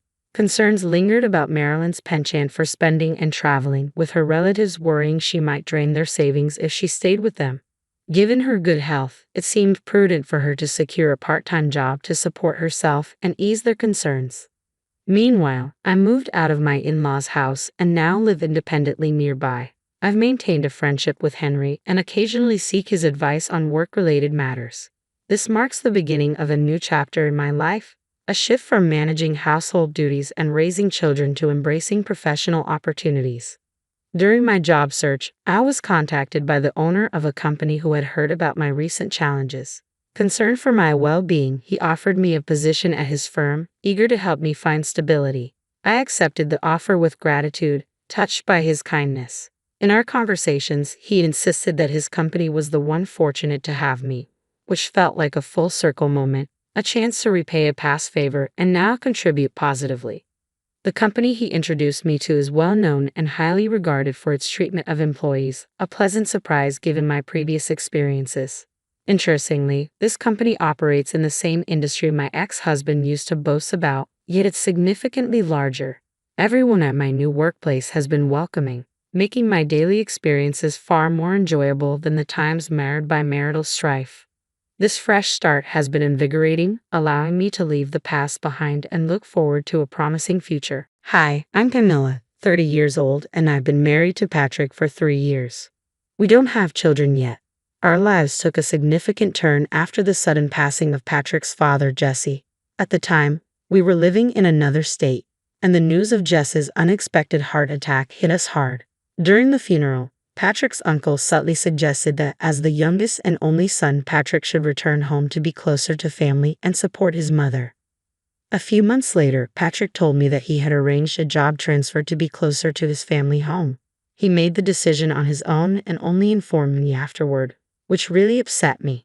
A decision that should have involved both of us. When I confronted him, Patrick apologized, explaining that he had expected me to resist the idea.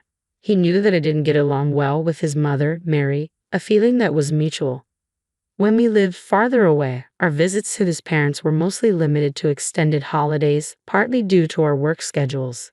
Mary often complained about how infrequent our visits were, comparing us to Patrick's sisters Amanda and Diane, who lived nearby and visited frequently. Patrick always defended our situation, but the tension between Mary and me was never far from the surface. One of Mary's main issues with me was our lack of children. During a summer visit, she once openly questioned why we didn't have any yet, going so far as to compare me unfavorably to her daughters, who also didn't have kids. Her outdated views and intrusive comments about motherhood always grated on me. Still, when Mary's health began to decline, even Patrick grew more concerned, which played a big role in our recent decision to move closer to her. With Patrick now back home and me having quit my job, I dreaded the increased interaction with Mary. I even considered letting Patrick move back on his own, especially after hearing a friend's horror story about her husband's infidelity during a business trip. But after much thought, I decided to move with him. After all, we wouldn't be living with his mother full-time. Surprisingly, Mary seemed genuinely pleased with my decision. 3 weeks later, Mary invited me over for tea, something I had never accepted before. Reluctantly, I agreed. When I arrived at my in-laws' house, Mary and Amanda were both there to greet me. Amanda wasted no time with her snark. "Pamela, it's been so long. Why haven't you visited since moving here?" she asked, her tone dripping with sarcasm. Internally, I was already regretting coming. Mary, however, seemed oddly cheerful. "I was so happy when you decided to move closer," she said. "But it seems I was wrong. You don't like me, do you?" For a brief moment, I was tempted to confirm her suspicion just to see her reaction, but I held my tongue. "I don't dislike you, Mary," I said, forcing a polite smile. "I've just been feeling unwell, adjusting to the move.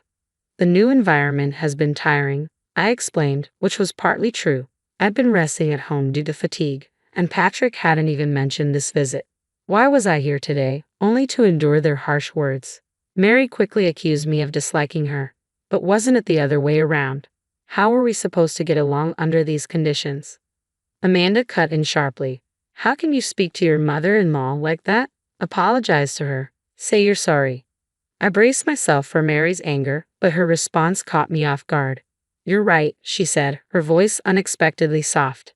"I have been mean. I'm sorry, Pamela. And I'm also sorry about the comments I made about children. I was being nosy." I was stunned. I had expected a lecture, perhaps some hidden sarcasm, but there was none. Even Amanda looked surprised. "All I ever wanted was to hold a grandchild," Mary confessed quietly.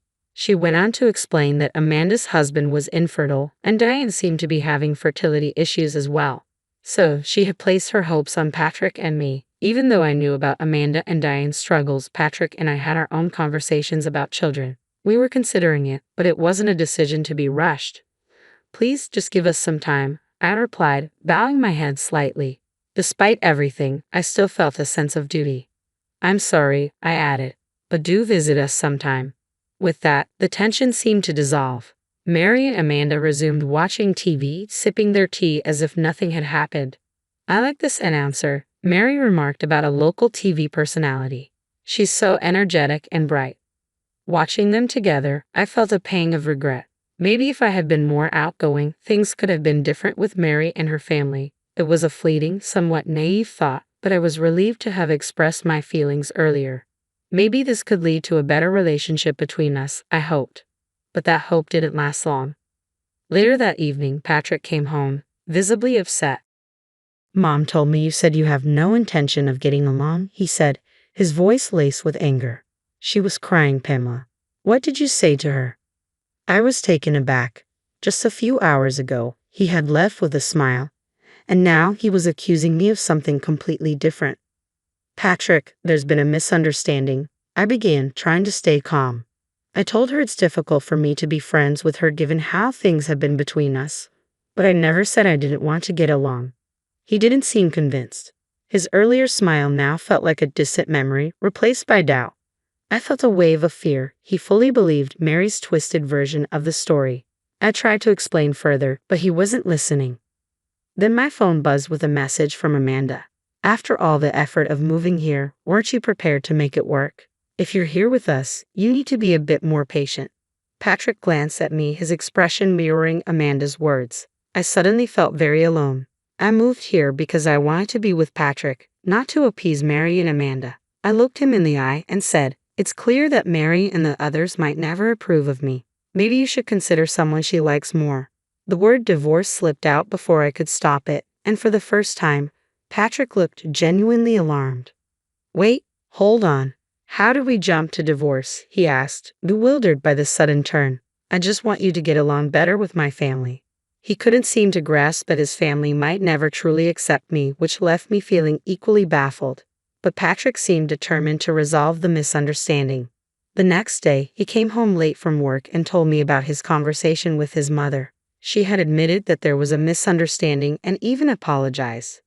"What a fuss," Patrick said, as if it were all behind us. Then, as if on a completely different note, he mentioned that Mary's birthday was coming up. "How about we celebrate her birthday at a fancy restaurant?" The sudden shift from turmoil to talks of a birthday celebration left me confused. But it was clear that Patrick was making an effort to mend things, even if the path forward seemed rocky. Patrick suggested that if we framed the birthday dinner as my idea, it might help shift Mary's perception of me in a positive direction. I was skeptical, given Mary's complex personality, but I agreed to make the reservation. I invited Amanda and the rest of the family, booking a table for 8. Patrick was on board, but as the day approached, an uneasy feeling grew inside me. Patrick had been distant lately, his responses to my attempts at conversation curt and indifferent. I felt more isolated with each passing day. The night of the dinner arrived, and we walked into the restaurant to find Mary, Amanda, and their spouses already seated. The host showed Patrick and me to our table, casting a curious glance in our direction, adding to my discomfort. "Happy birthday, Mary," I said, trying to keep my voice steady. I greeted Mary cheerfully, trying to bridge the gap. However, she didn't even acknowledge me, instead turning to the others and thanking them for joining her celebration. It felt like a deliberate snub. Amanda glanced at me, her brow furrowed in confusion. "I thought today was a family gathering," she remarked, her brief, puzzled look leaving me uneasy. Diane, sensing the tension, glanced over with concern, making it clear that I was being deliberately excluded. Determined not to let it ruin my evening, I decided to quietly keep to myself and leave early. But just as I settled on this plan, a staff member approached our table with a slightly awkward expression.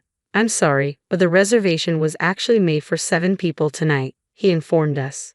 Confused, I responded, "I distinctly remember reserving for 8. Could there be a mistake?" "No, it was definitely changed to 7, the staff member replied, recalling my original reservation. "But about a week ago, we received a call from a gentleman asking to reduce the number." Stunned, I turned to Patrick for an explanation. His response floored me. "Yes, service for 7 is fine. Everyone's here now," he stated plainly, confirming that he had made the change himself. In that moment, I felt a wave of betrayal and disbelief. Patrick's actions made it clear that despite his claims of wanting to smooth things over, his commitment was superficial at best. The realization that he had manipulated the situation without telling me cast a dark shadow over what was supposed to be a festive family gathering. I stood there, stunned. Patrick turned to me with a glare, and I braced myself. "I heard from Mom that you've been undermining our family, saying I don't earn enough, and that I'm insensitive. You had a lot to say, huh?" It turned out that a week ago, when Patrick contacted Mary about the dinner reservation, she had filled his ears with all sorts of falsehoods. Blinded by anger and believing her without question, he had called the restaurant, pretending to be me, and reduced the reservation from 8 to 7. Since the staff recognized the family name, they didn't question the change. I couldn't believe how easily Patrick had been misled. The realization hit hard. His loyalty had wavered, and it seemed like I was the only one trying to salvage something real in this tangled web of family drama. I questioned my presence there as frustration boiled over. When I confronted Patrick, demanding that he apologize to everyone and reflect on his actions, he did something unexpected. He insisted that I should apologize to my in-laws and go home alone to think things over.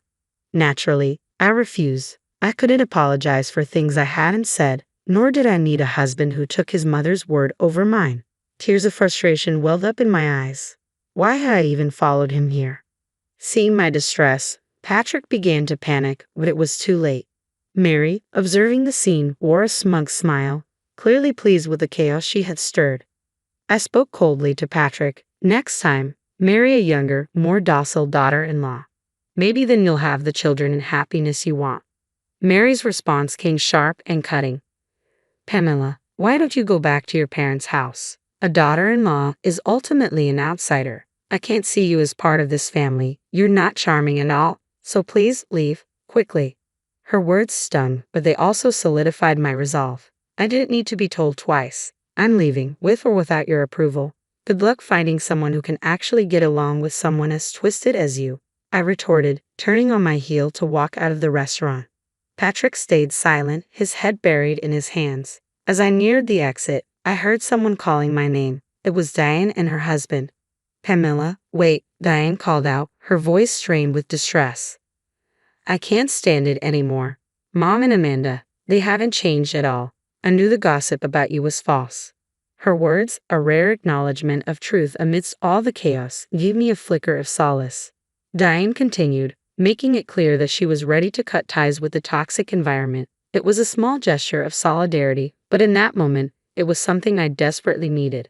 As I stood there, processing her words, my phone buzzed. Mary's name flashed on the screen, and I sighed. What now? But before I could answer, Patrick's name appeared instead. Muttering under my breath, I glanced at Diane and her husband, who exchanged knowing looks. Pamela, you might want to go back to the restaurant, Diane said, her eyes glinting with something I couldn't quite place. You might see something interesting. They left, looking oddly pleased with themselves. I hesitated, but curiosity tugged at me, overpowering my desire to distance myself from the drama. Reluctantly, I turned back toward the restaurant, wondering what twist lay ahead. When I finally answered Patrick's frantic call, his voice was laced with panic. Pamela, I'm sorry. I didn't realize it was all a lie. I'll send the divorce papers later, he blurted out, but then quickly added, almost pleading, wait, can't you come back? Please, it's a lifetime request. His almost childish plea might have made me laugh if not for Diane's cryptic hint lingering in my mind. Against my better judgment, I decided to return to the restaurant. When I arrived, I was met with an unexpected scene. A crowd had gathered around Patrick's table where a local TV announcer, Mary's favorite, was speaking into a microphone. The atmosphere crackled with tension. Mary was stumbling over her words, clearly flustered as she tried to explain herself. No, that's not it. It's a misunderstanding, she stammered. Patrick and Amanda sat awkwardly, looking completely unprepared for the spectacle unfolding before them. The announcer, relentless, pressed Mary further. You loudly declared that Pamela is an outsider and should leave. Could you explain what you meant by that, in detail? Meanwhile, Diane's husband, along with others who had been offended earlier, had quietly slipped away from the scene. I stood there, dumbfounded, as I pieced together that this had somehow turned into a public spectacle, and judging by the cameras, it was possibly being broadcasted live. A staff member approached, noticing my confusion. It's been quite a day, hasn't it? They remarked, explaining that a TV recording had been scheduled at the restaurant that day, which explained the unexpected media presence. The entire family drama had accidentally played out on live television, exposing everything to the public in stark, unfiltered detail. I stood there, processing the whirlwind of events, feeling a strange mix of disbelief and vindication. This bizarre turn of events had unfolded in such a way that the truth was now out for everyone to see.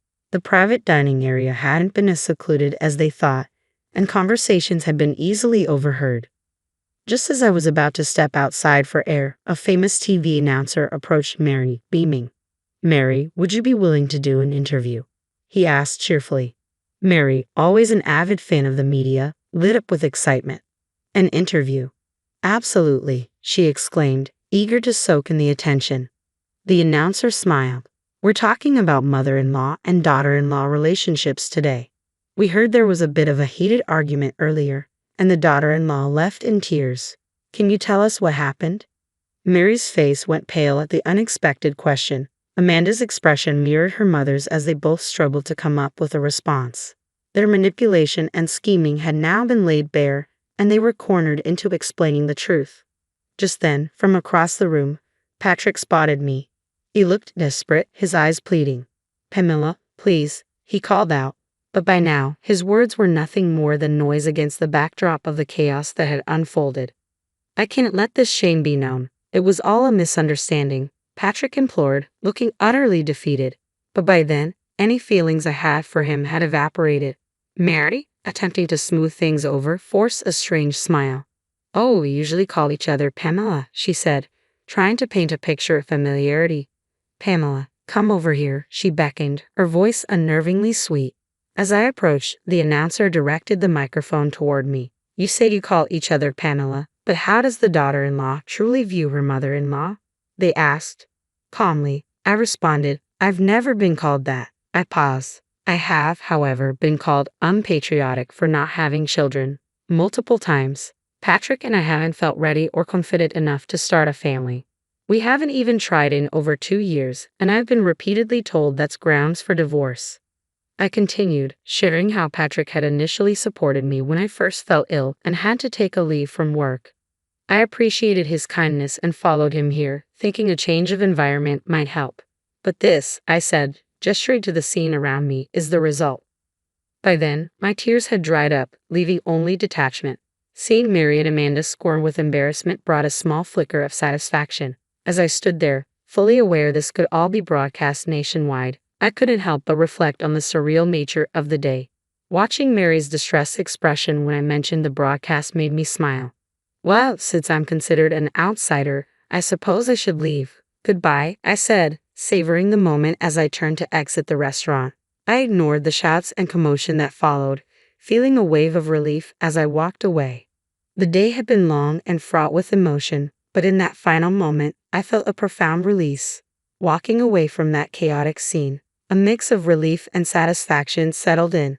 Although Mary and her family managed to prevent the footage from airing, the incident caused a local stir, becoming a hot topic among relatives and acquaintances.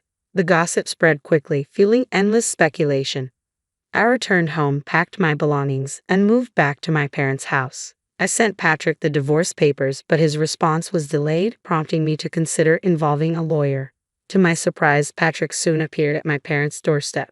My father, Peter, usually a composed and calm man, took charge of the situation with a firm hand. Patrick, clearly remorseful, offered a heartfelt apology. He claimed he would sever ties with his family and promised to trust only me going forward. But his words felt hollow, too little, too late. Visibly upset by the years of distress Patrick had caused, my father didn't mince words. "Why didn't you realize this sooner? What have you put Pamela through all these years? Just sign the divorce papers and leave," he instructed sternly. With regret etched across his face, Patrick handed over the papers. His handwriting was shaky, barely legible. Despite the difficulty, the divorce was processed smoothly. It later emerged that Amanda had been the true cause of her infertility, a fact she had wrongly blamed on her husband. Now on the brink of her own divorce, she no longer visited her in-laws. Patrick returned to live with his mother, Mary, in their small hometown, likely facing the weight of uncomfortable rumors. But that chapter of my life was closed. In the months that followed, life took a more positive turn. I reconnected with a classmate from my hometown, and we eventually married. Our relationship is filled with joy, and we soon welcomed a child. We now have a 2-year-old daughter, and I am expecting our second child. My new mother-in-law is a blessing, supportive, kind, and everything Mary was not.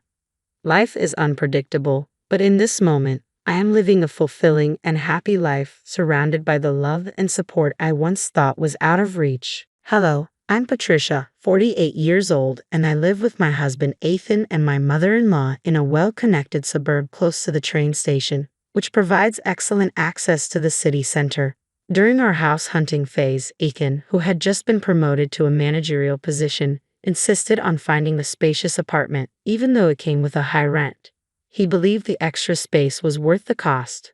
Ethan is 6 years older than me and was introduced to me by a mutual friend after his divorce. His mature, comforting presence quickly became something I relied on. After 3 years of dating, we decided to get married. When I revealed my struggles with infertility due to a past illness, his affection remained unwavering. My feelings for him only grew stronger even after learning about his previous marriage and his son Willie from that relationship. "I'm truly sorry to ask you to live with my parents and son," Ethan had said. "I promise I won't let you suffer. I'll ensure you're happy and give you space so you don't feel suffocated." He suggested moving into a large apartment where I could have my own room. Willie turning 9 that year wouldn't require much care, especially with his grandmother around to help. After his divorce, Ethan's parents had supported him with childcare till his father tragically passed away in an accident, leaving his mother to take over as Willie's caretaker. From our very first meeting, Willie barely made eye contact with me. Initially, I attributed his reserved demeanor to his age and possible shyness, so I didn't let it bother me too much. As long as the family accepted me, I felt content to be part of their household. My mother-in-law, a woman of quiet elegance, treated me with kindness during our formal introduction post-engagement, which gave me hope that we could coexist peacefully. She set clear expectations from the start. "I'll continue to prepare the meals as usual.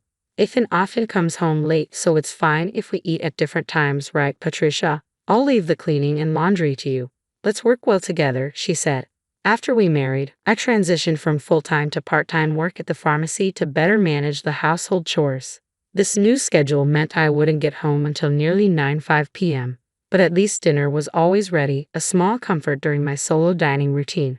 My mother-in-law and Willie typically ate before I arrived, which reinforced a sense of isolation even within my married life. At first, I wondered if this was all there was to family life, but I gradually accepted it as our way. Despite our seemingly smooth start, it became evident that my mother-in-law never truly accepted me or considered me part of the family. In my attempts to bond with Willie, I asked about his school activities. "Willie, when is the school's activity day before summer? We're all going to see you, aren't we?" Before he could answer, my mother-in-law quickly intervened, saying, "We'll go, just Ethan and me. Patricia, you don't need to worry about it." Misunderstanding her intentions, I persisted, "I can take the day off work. Let's all go together." But she dismissed me sharply. "You don't need to do that. You're Ethan's wife and family has always just been Ethan and me." Her words stunned me. That night, I expressed my shock to Ethan, who explained, "Mom has been clinging to Willie. She probably thinks you're trying to take him away. I'll talk to her about it over time." I managed to attend the activity day, hoping to integrate into the family as a mother figure.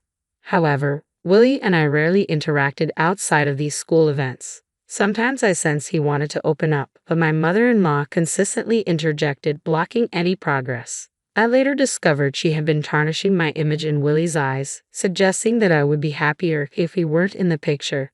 This revelation deeply hurt me, highlighting the complexities and challenges of blending into a family with pre-existing bonds and hidden resentments. The accusations were harsh. "She's a terrible person. Dad must be deceived by her too." Hearing such negative comments from my mother-in-law must have influenced Willie during his impressionable teenage years, explaining why he grew distant from me. The situation was disheartening. I had never imagined she could be so manipulative. By the time Willie graduated from high school, he was eager to leave home. He moved in with his girlfriend immediately and departed for college soon after. Within a year of starting his career, he married her quietly and simply, without any formal ceremony. Once Willie was gone, my mother-in-law's behavior took a turn for the worse. Surprisingly, she stopped all housework, which had been a regular part of her daily routine. It seemed her new pastime was finding fault with me.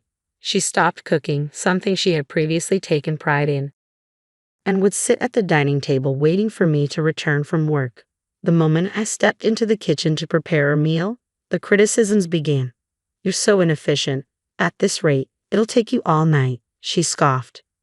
I admitted I wasn't skilled at cooking, mainly because I had relied on her for meals.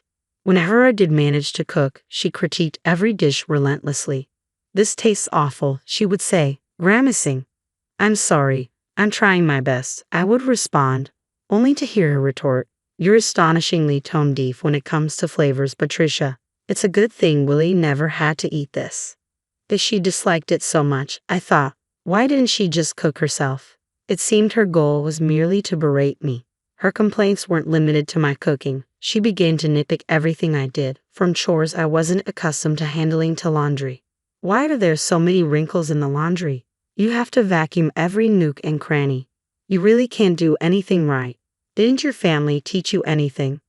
These jabs at my upbringing were especially painful. She would sigh disdainfully and say, I don't know how you won over Ethan, but I can't see much charm in you as a woman. She always concluded with the same hurtful line, if you hadn't come along, Willie would have never left. I realized her heart was aching from Willie's absence. Perhaps it was a case of empty nest syndrome.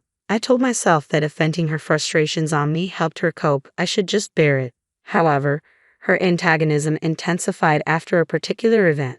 The announcement of Willie's wife, Teresa, being pregnant. The joy she displayed was unlike anything I had seen before. It's Will's baby. It's bound to be adorable. He'll be my first grandchild, she exclaimed with genuine happiness, watching their elation. Despite the ongoing challenges at home, I found a small piece of joy for myself. My mother-in-law's excitement over the impending arrival of her great-grandchild was nothing short of overwhelming. The catalyst for her exuberance came when Willie asked if his wife, Teresa, could have their baby at our place, given that her family lived an hour away and they lacked local support. Thrilled to be needed, my mother-in-law immediately agreed to help. Joy palpable. Willie's calls became a daily occurrence, each one sending her excitement soaring even higher. She dove into preparations with fervor, clearing out Willie's old room, organizing the space for the baby, and meticulously planning everything from nursery decor to essential baby supplies. The moment I got home from work, she enlisted my help. Patricia, I've taken care of the vacuuming in Willie's room. Could you handle wiping down the floors and the windows? And make sure to wax them too, she instructed, her tone urgent. This weekend, we're off to buy a crib, she added, as if it were the most natural plan for our weekend. Juggling these tasks late into the night after my shifts was grueling, and any attempt to shortcut the process was met with a stern command to start over. Before long, her requests extended to finances. Patricia, I need you to withdraw some money tomorrow. There are a few more things I want to pick up for the baby, she declared one morning. I hesitated, concerned by the rapid pace of spending. Shouldn't we wait for Teresa and Willie to arrive before we buy so much? Maybe Teresa would like to choose some things herself, I suggested, hoping to inject some practicality into the frenzy. Her response was sharp and dismissive. How can you be so detached? It's Ethan's grandchild, after all. Oh, but of course, you're not related by blood. You wouldn't understand, would you? The accusation stung, and I tried to clarify my position gently. It's not that I don't care. I just thought it might be nice for Teresa to have a say in her own child's preparations, I explained.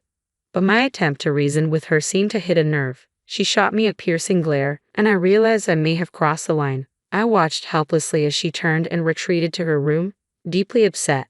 That night, I reflected on our harsh exchange, feeling the weight of her words. The following morning, she stayed in her room, likely still angry about our conversation. Ethan was about to leave on a business trip when he paused at her door to make a final remark. I'm heading out. Don't dampen Mom's enthusiasm about the grandchild. She's been different since Willie moved out. You've noticed it too, right?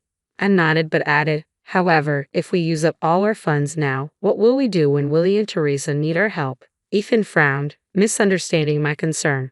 Are you suggesting? I don't make enough money, Ethan said, but I quickly reassured him. That's not it at all. However, it was too late. He left visibly upset, leaving me alone to ponder the delicate balance of family dynamics and financial responsibility. As the one managing our household finances for over 12 years, I considered it prudent to think ahead. Ethan had always reassured me that my part-time income was for my own use, so I diligently saved whatever I didn't spend, viewing it as a shared resource for our future. However, the financial stability of our household had been steadily deteriorating over the past 4 years. Ethan's salary had shrunk to a third of what it was when we first got married, due to his company's declining performance. Despite the uncertainty about the company's future and his job security until retirement, Ethan was reluctant to seek new employment, unwilling to relinquish his role as department head, primarily to maintain appearances in front of my mother-in-law. As a result, I took on the responsibility of paying our rent while he managed other living expenses. We kept this arrangement hidden from my mother-in-law to preserve Ethan's dignity. One day, feeling the weight of recent tensions, I decided to leave work early to apologize to my mother-in-law. When I arrived home, she was already seated at the dining table, waiting for me. "I'm sorry about yesterday. I may have been too harsh," I began, but she interrupted me with an icy demeanor. "Willie and Teresa are coming back to have their baby here. I need you to move out," she stated bluntly. Stunned, I barely managed to ask, "I have to leave?" She confirmed, "Yes, we don't need another mother figure. You've been redundant for a while now. Willie and his family will be living here. Make sure you're out by tomorrow." Her words hit me like a freight train. I had never felt fully accepted by the family. I had always been the outsider. Now, with Willie's return for the birth, it was clear I was a failure. "You were allowed to experience raising a child. Be grateful for that. We have no obligation to support you anymore. It seems Ethan is tired of you too. Maybe he's getting along well with a new girlfriend by now." Shocked and heartbroken, I grabbed my bag and left the house, wandering aimlessly to calm my shaken spirit. I tried calling Ethan, but despite my mother-in-law's insinuations, he didn't answer, no matter how many times I dialed. I even called his office, only to find out he had taken a few days off. The suspicions seeded by my mother-in-law started to seem more plausible. Overwhelmed with emotion and tears streaming down my face, I found myself in front of the pub near the station, a place Ethan and I used to frequent when we first moved here. It still stood as a relic of happier times. As I entered, the owner's face clouded with concern before he recognized me. "Hey, long time no see." "It's been about 6 years," I replied, trying to muster a smile despite my distress. "Yes, it's been a while. I remember you," he said, offering a nod of recognition that brought a brief sense of relief. "Can I get a beer and a mixed plate of charbroiled chicken?" I asked for a small comfort in this familiar place, a refuge from the storm swirling through my life. As I settled into the pub, I engaged in light conversation with the owner, a man of few words, while sipping my cold beer and savoring the charbroiled chicken.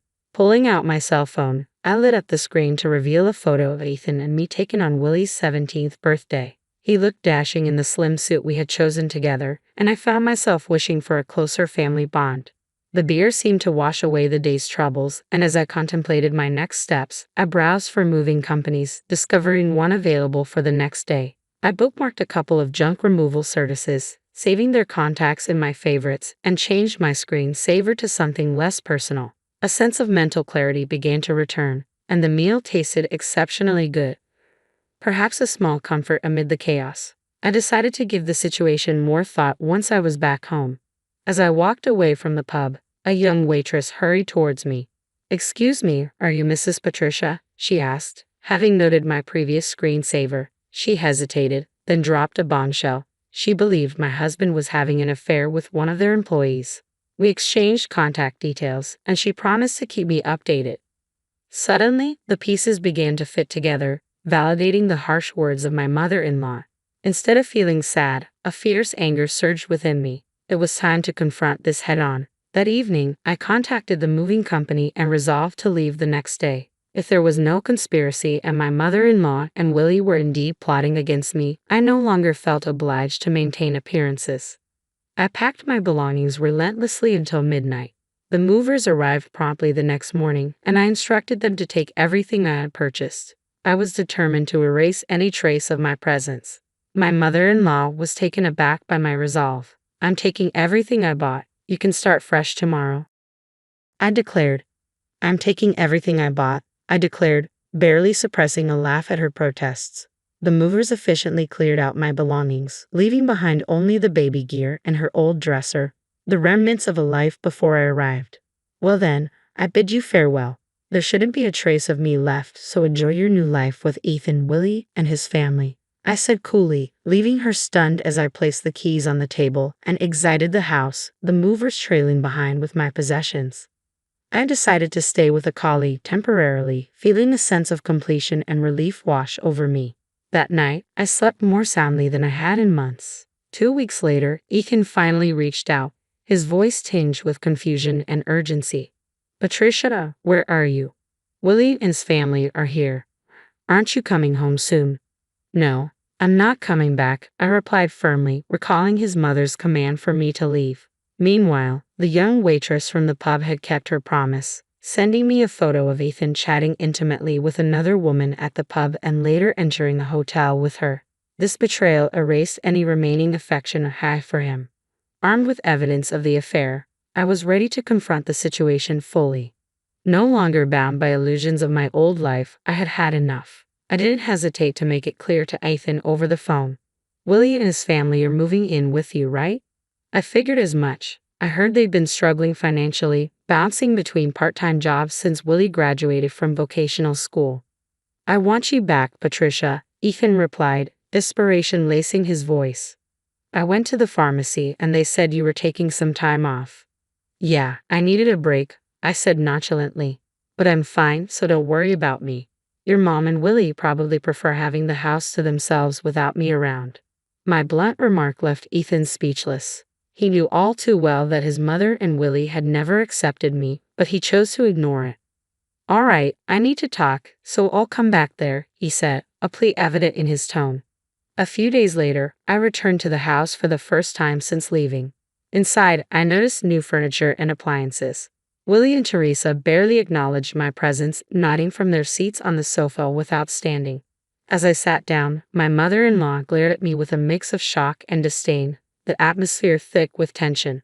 Before I could rush my visit and leave, Willie confronted me. What are you doing here? You took everything from the house. What kind of monster does that? Dad's been supporting you and you've had it easy. I exhaled deeply, frustration boiling over. I took everything because I paid for it. I was clearing out all traces of myself, just as you all wanted, right? That's crazy. There's no way you could afford all that just working part-time at the pharmacy, Willie shot back. Turning to face Ethan, I replied firmly, we've been getting by on what both Ethan and I earn. And for your information, Ethan's company hasn't been doing well. His salary has dropped significantly. For the past 4 years, I've been the one covering the shortfall. I've been paying our rent. My mother-in-law's face registered shock as she turned to look at Ethan, who awkwardly avoided her gaze. I'm not just a part-timer. I'm a druggist, and the pay is quite good. I make more than Ethan now. The room went silent, the tension palpable. I turned to Willie. I decided it was time to face some hard truths. Since you're going to live here now, it's time for you to start taking responsibility. You'll be paying the rent to help your grandmother. Willie's face twisted in surprise. Rent? How much is it? It's $7,200, I stated firmly. Good luck, because it seems my role here is over. I have no obligation to take care of you anymore. You're going to be a father soon, Willie. It's time to pull yourself together. Teresa, overhearing our conversation, suddenly spoke up, panic evident in her voice. Wait, $7,200?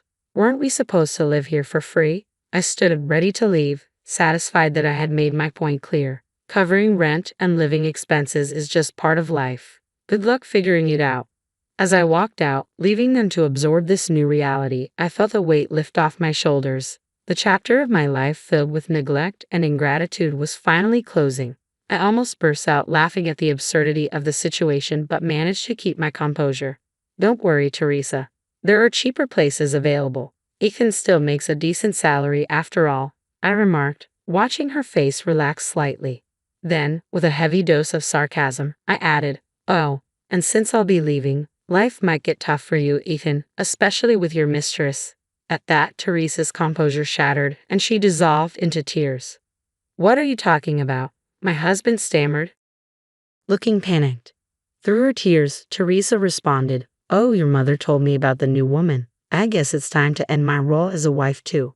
Ethan looked flustered.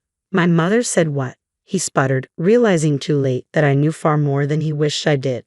It hasn't even been 6 days since I left the house. Ethan, wouldn't that hurt Grace if she knew? I mused aloud. At the mention of Grace's name, Ethan's face went pale, confirming my suspicions. This isn't the right atmosphere to discuss divorce papers, but I'll be in touch about that later, I declared, standing up to leave. Neither Ethan nor Willie could find the words to respond. They remained silent as I grabbed my bag. However, my mother-in-law abruptly stood up, slamming her hands on the table and yelling with surprising vigor for her age. What the hell? It's all your fault. Our home is in shambles.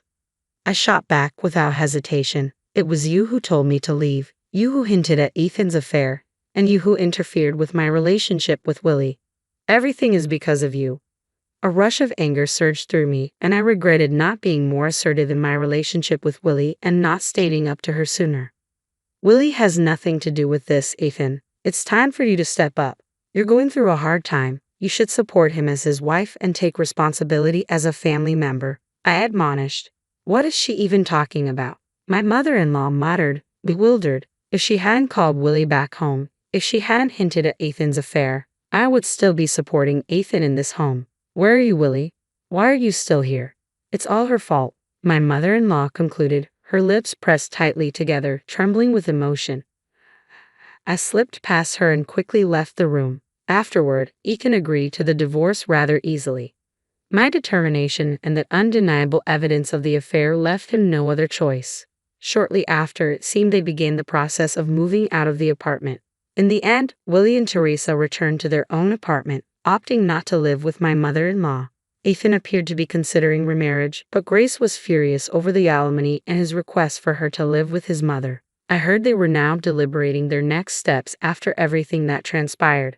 My mother-in-law eventually ended up in a care facility. It's somewhat melancholy to reflect on the irony of her situation. After all the dedication she poured into raising her son and caring for her grandson, it seems they are now ready to move on without her. Perhaps, in their eyes, she had fulfilled her role. If my mother-in-law had held her tongue back then, and if it had merely been a simple return home for childbirth, maybe we could have continued living together even after the divorce. But things unfolded differently. Willie sent me an apology letter recently. In it, he expressed his childhood longing for more affection and explained that he couldn't talk to me freely because his grandmother disapproved. He also shared how pleased he was whenever I attended his school events. Reading his words, I wondered if I should have made more effort to connect with him. Maybe then our relationship could have taken a different path. Despite the end of our familial ties, I find myself silently hoping for Willie's happiness in life. As for me, I've returned to my job as a druggist and rented an apartment close to my workplace. I didn't feel right keeping the furniture and appliances I had taken from the house, so I arranged for a junk removal service to take them away. Life without the constant criticism and interference of my mother-in-law has turned out to be peaceful and comfortable. For now, I am focused on living for my own happiness, no longer beholden to fulfilling someone else's expectations or desires. It's a new chapter, one where I can finally breathe freely and look forward to what comes next. Hello everyone, I'm Brenda. My sister-in-law, Kathleen, has been a tremendous support in my life, and it was she who encouraged me to share my story with you today. Kathleen and I have always been close, especially since we worked together before I met my wonderful husband, Larry, through her. I'm deeply grateful to Kathleen for playing Cupid because Larry and I have built a beautiful life together. However, while Kathleen and Larry are incredible individuals, my relationship with Larry's mother, Grace, has been quite the opposite. From the moment we met, Grace made her disdain for me clear, creating a strain in our relationship that even Larry struggled to ease. Despite his efforts, Grace's hostility never faded. Things escalated at our wedding when Grace wrongly accused me of ruining her dress, an incident that caused friction between Larry and me. Grace, being a single mother, had always clung tightly to Larry, making it difficult for him to create distance from her negativity. The situation reached a breaking point on our first anniversary. Kathleen, ever the protective sister-in-law, discreetly warned me about Grace's plan to publicly humiliate me. She intended to accuse me of stealing a precious family heirloom, a necklace. Despite my attempts to resolve things, Grace was set on causing harm, adding another layer of tension to our already fragile relationship. As our anniversary approached, I felt torn. I wanted to celebrate peacefully, but Larry insisted on including his mother. Grace's potential interference loomed over the celebration, threatening to overshadow what should have been a joyful milestone. I longed for a day filled with love and laughter, but Grace's scheming weighed heavily on my heart. Although Kathleen had confided in me, I hesitated to tell Larry. I believed he needed to see his mother's actions for himself. On the day of the anniversary, I stayed vigilant, watching Grace closely. Thankfully, the day passed without major incidents, but Grace eventually cornered me when I was refilling my drink. She accused me of trying to take Larry away from her. Her words were bizarre and seemed completely unrelated to our celebration. She claimed I was the reason Larry was distancing himself from her her tone dripping with ominous threats of what she had in store for me. Kathleen, sensing the brewing storm, remained by my side, ready for whatever Grace might do. Not long after, Grace excused herself, saying she was going to put on her jewelry. When she returned, she acted distressed, claiming her necklace and earrings were missing. Kathleen and I exchanged knowing glances, realizing Grace was trying to execute her plan to frame me. Despite her convincing performance, we stayed calm, watching as she attempted to turn the guests against me. Amidst the questioning, Grace paused dramatically, insinuating that I had stolen her jewelry. "I was the thief. What are you talking about, Mom?" Larry interjected, clearly perplexed. "You probably just misplaced them. It's not like we have strangers here. How could they have been stolen?" But Grace pressed on. "No, Larry, this isn't a case of misplaced jewelry. No one broke in. It has to be your wife. She's always admired my jewelry a little too keenly."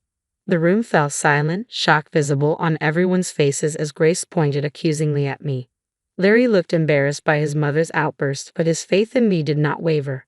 "Mom, that's unfair," he countered firmly. "You're casting baseless accusations at Brenda. She would never do something like that. You must have misplaced it."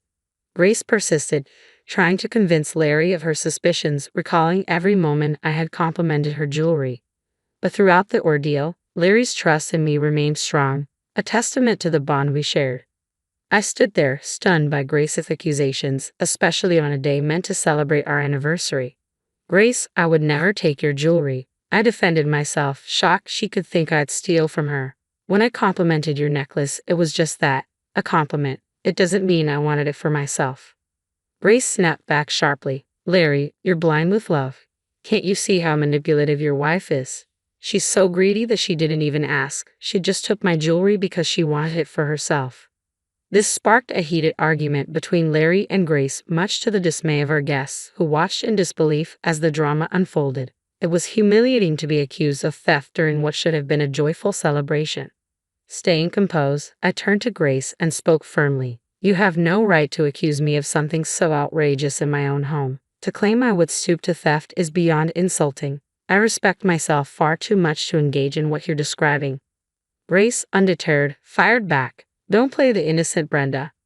I saw you last night, sneaking into my room. You came out acting suspiciously." "And now it all makes perfect sense," Grace insisted, utterly convinced of her own narrative. "Grace, you're making wild accusations without a shred of evidence," I countered firmly. "You have no proof, and it's wrong to tarnish my reputation based on nothing. Who knows what you've done with your jewelry? You can't just blame me. If you think I'm lying, then let's check your room. I'm certain we'll find my jewelry there," Grace proposed, her voice filled with conviction. "We have witnesses here. Let's see for ourselves." "Larry, it's inappropriate and disrespectful to invade our privacy based on mere suspicions," I protested. "We can't allow your mother to keep pushing this. If we give in now, everyone will doubt my integrity forever." The tension was thick, and it was clear something needed to be done to resolve the situation without compromising our dignity. As difficult as it was, I knew we had to clear the air and prove my innocence without escalating the conflict. Larry stood in the middle, torn between his loyalty to his mother and his trust in me. He understood Grace's frustration but also knew how serious her accusations were. With no proof to back her claims, it was a dangerous line to cross. Realizing I needed to clear my name, Larry reluctantly agreed to his mother's demand. As the group, led by Grace, marched toward our bedroom, the tension only grew. Grace, certain of her accusations, made a beeline for my closet. She rummaged through it and then triumphantly held up her jewelry box. "Look, Larry, I found my jewelry in your wife's closet. See? She did steal my things. She's greedy and jealous." "No, this can't be," Larry said, clearly conflicted but still supportive. "I know my wife. She wouldn't steal from you. I don't understand how your jewelry ended up there. Brenda, you didn't take this, right?" "Of course not, Larry. You know I'm not a thief," I replied, keeping my voice steady despite the chaos. "Oh, really, Brenda?" Grace sneered. "Then explain how my other jewelry set ended up in your closet too. You can't wiggle your way out of this one. You should have just confessed and returned my things." Her anger was palpable as she leveled the accusation. "I'm sorry, Larry, but this is too much. I need to call the police," Grace declared, pulling out her phone and beginning to dial.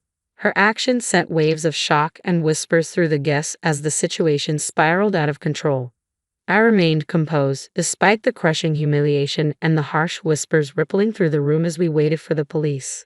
Grace continued her tirade, labeling me a gold digger and turning to Larry. "This proves it, Larry. I told you Brenda was no good. You need to see the truth and divorce her. No one wants a thief in the family."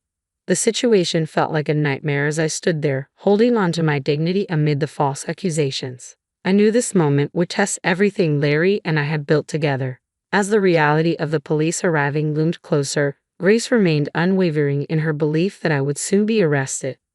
Larry, however, expressed doubt. "Mom, I don't think calling the police was the right move. You might not like how this unfolds." "What do you mean, Kathleen?" Grace snapped, her confidence unshaken. "I couldn't just stand by and let Brenda get away with this. People who commit crimes need to be held accountable without mercy, or they'll keep doing it." "I think Kathleen is right, Mom," Larry interjected, trying to defuse the situation. "Calling the police could backfire on you. But now that it's done, there's no turning back." "How could this possibly turn out worse for me when Brenda is the one who committed the crime?" Grace retorted, eager to see her version of justice unfold. At that moment, despite the gravity of the situation, I couldn't help but laugh. Kathleen smirked and shook her head, knowing something Grace didn't. The room grew tense as everyone stared at me, confused, wondering why I would be laughing while supposedly about to be arrested.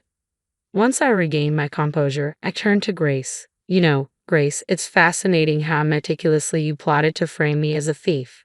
"What do you mean? You were the thief. You stole my jewelry." Grace shot back, her face flushed with indignation. "Oh, come on, Mom. Have some decency," Larry said, his frustration evident. "We all know Brenda didn't steal your jewelry. This has been a setup from the beginning." Kathleen's sudden declaration shocked everyone, including Grace, who for the first time appeared nervous.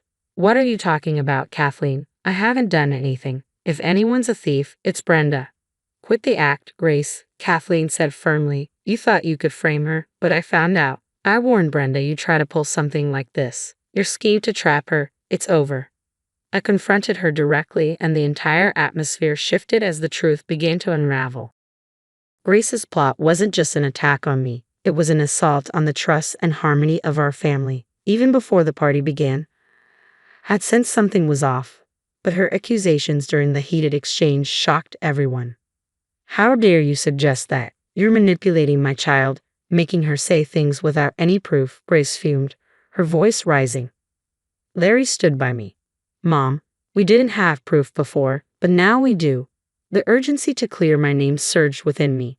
Grace, flustered, demanded, "What are you talking about, Brenda? What proof could you possibly have?" Her panic became obvious as I calmly mentioned our home security system. "Did you forget our house is equipped with cameras?" I asked, watching as the color drained from her face. Grace's confidence began to crumble. Perhaps she assumed the cameras were only outside, unaware that her actions inside the house could also be recorded.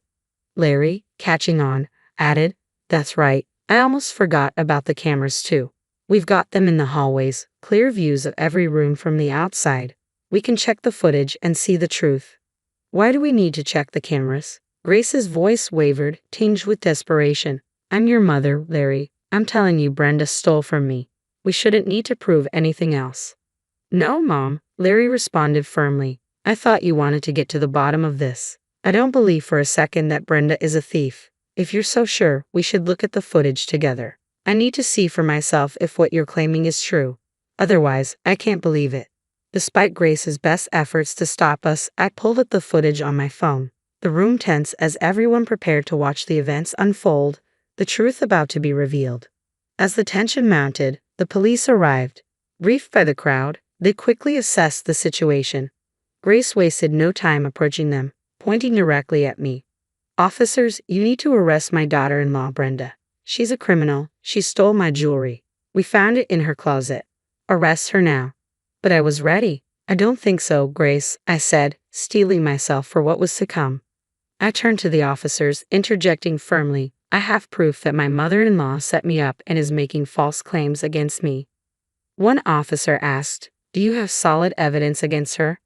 "Yes, I do," I replied confidently. "My home is equipped with security cameras, and here is the footage from yesterday." I handed my phone to the officers, and they began reviewing the video. Larry and the others watched closely as well. The footage clearly showed Grace taking her jewelry box from her room and entering mine while I was out. Moments later, she reappeared without the box, confirming she had deliberately planted it in my closet to frame me. The revelation stunned everyone, especially Larry, whose expression shifted to one of anger and disbelief. "Mom, how could you do this?" he demanded, his voice thick with frustration. "Brenda has been nothing but kind to you, and you stabbed her in the back like this. What is wrong with you?" Grace, now panicked and tearful under her son's piercing gaze, attempted to explain. "Larry, please let me explain." "No. Just no." Larry cut her off sharply. "I don't want to hear it, Mom. I'm done. I'm so done with how you tried to destroy my wife's life and reputation on our anniversary. I will never forgive you for that. I can't believe how low you stooped. I'm ashamed to have a mother like you, and I don't think I want any contact with you from now on." Larry's words hit Grace like a sledgehammer. Kathleen, who had warned about this possibility, nodded in agreement, her concerns now fully validated. The police, having reviewed the footage, realized the accusations against me were unfounded, confirming my innocence. One officer turned to me. "Ma'am, you have the right to file a formal complaint against your mother-in-law for making these false accusations." "Yes, I'm aware, thank you," I replied, feeling the weight of the situation settle over me. "Would you like to proceed with pressing charges?"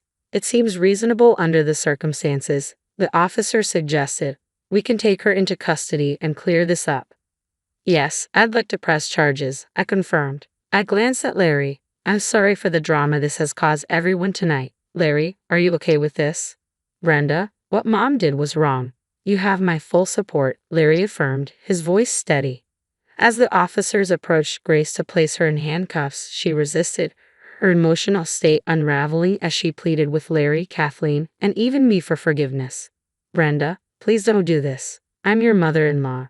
What will people think if they see me getting arrested?" Her desperate pleas fell on deaf ears. I remember how eager she had been earlier to see me in the same position. "You didn't care about public opinion when you called the police on me," I said, my voice calm and resolute. "Why should I care now? I'm justified in having you arrested after what you've done," I said firmly. The police warned Grace about resisting arrest, but her desperation had taken over. Her cries filled the room as the reality of her actions finally caught up to her. The family stood by, a mix of relief and sadness in their eyes, knowing this was a necessary step toward restoring peace and trust. "I'm sorry, Brenda. I shouldn't have done this. Look, we're family.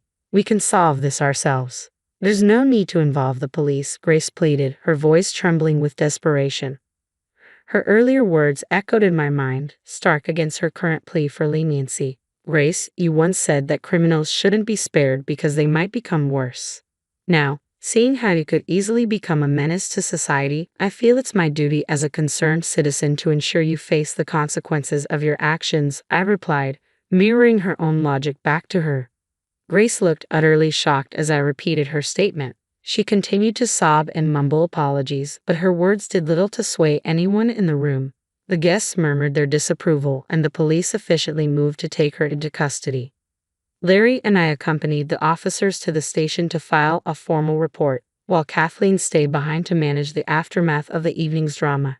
As we reached the station, preparing to document everything officially, I paused, wanting to make sure Larry was still comfortable with the decision. "Larry, are you sure you're okay with this? If you're uncomfortable with filing the report, we can reconsider," I offered, giving him a chance to back out. "No, Brenda, we're not turning back on this. We need to file the report," Larry said firmly. "I failed to protect you from my mother's actions. She was about to ruin your life, and I can't overlook that. You know I never doubted you for a second, right?" "I know, Larry. It's not your fault. Your mom's choices are her own," I reassured him, understating the emotional turmoil he was going through. Larry's love for his mother made the reality of her actions even more painful. Despite this, he stood by me, acknowledging that this step was necessary to protect our future and ensure that such behavior wouldn't happen again. As I finalized the report, Larry made a firm decision to keep Grace out of our lives permanently. To help heal the strain this had placed on our relationship, we had agreed to start couples counseling, strengthening our bond and learning to navigate our marriage dynamics with greater understanding. Despite the turmoil, Larry and I returned to our anniversary celebration. The food was ready, our friends and family were still gathered, and there was a renewed sense of support. We saw no reason to let one person's actions ruin our day. It was, after all, our anniversary, and we decided to continue the festivities, enjoying ourselves with those who truly cared. Even Kathleen had a wonderful time, sharing in the joy and laughter that filled the room. Meanwhile, Grace, my mother-in-law, faced the consequences of her actions in jail. Ultimately, she chose not to let the case go to trial and agreed to a settlement through my lawyer, which provided me with a substantial sum in compensation. Though she avoided a court case, I hope this experience would prompt her to reflect on her behavior. Since then, Larry, Kathleen, and I, along with several other family members, have cut ties with Grace completely. Some family members were hesitant to block her immediately, likely out of fear she could stir up more discord. However, distancing ourselves from her has brought peace. Larry and I have seen significant improvements in our marriage. The counseling has helped us rebuild with greater teamwork and understanding, and we are now looking forward to our next chapter together. We're expecting our first child. We've decided to keep our new family safe, ensuring Grace will have no involvement in our child's life. This decision has brought a new sense of stability and peace as we prepare for the future as a family.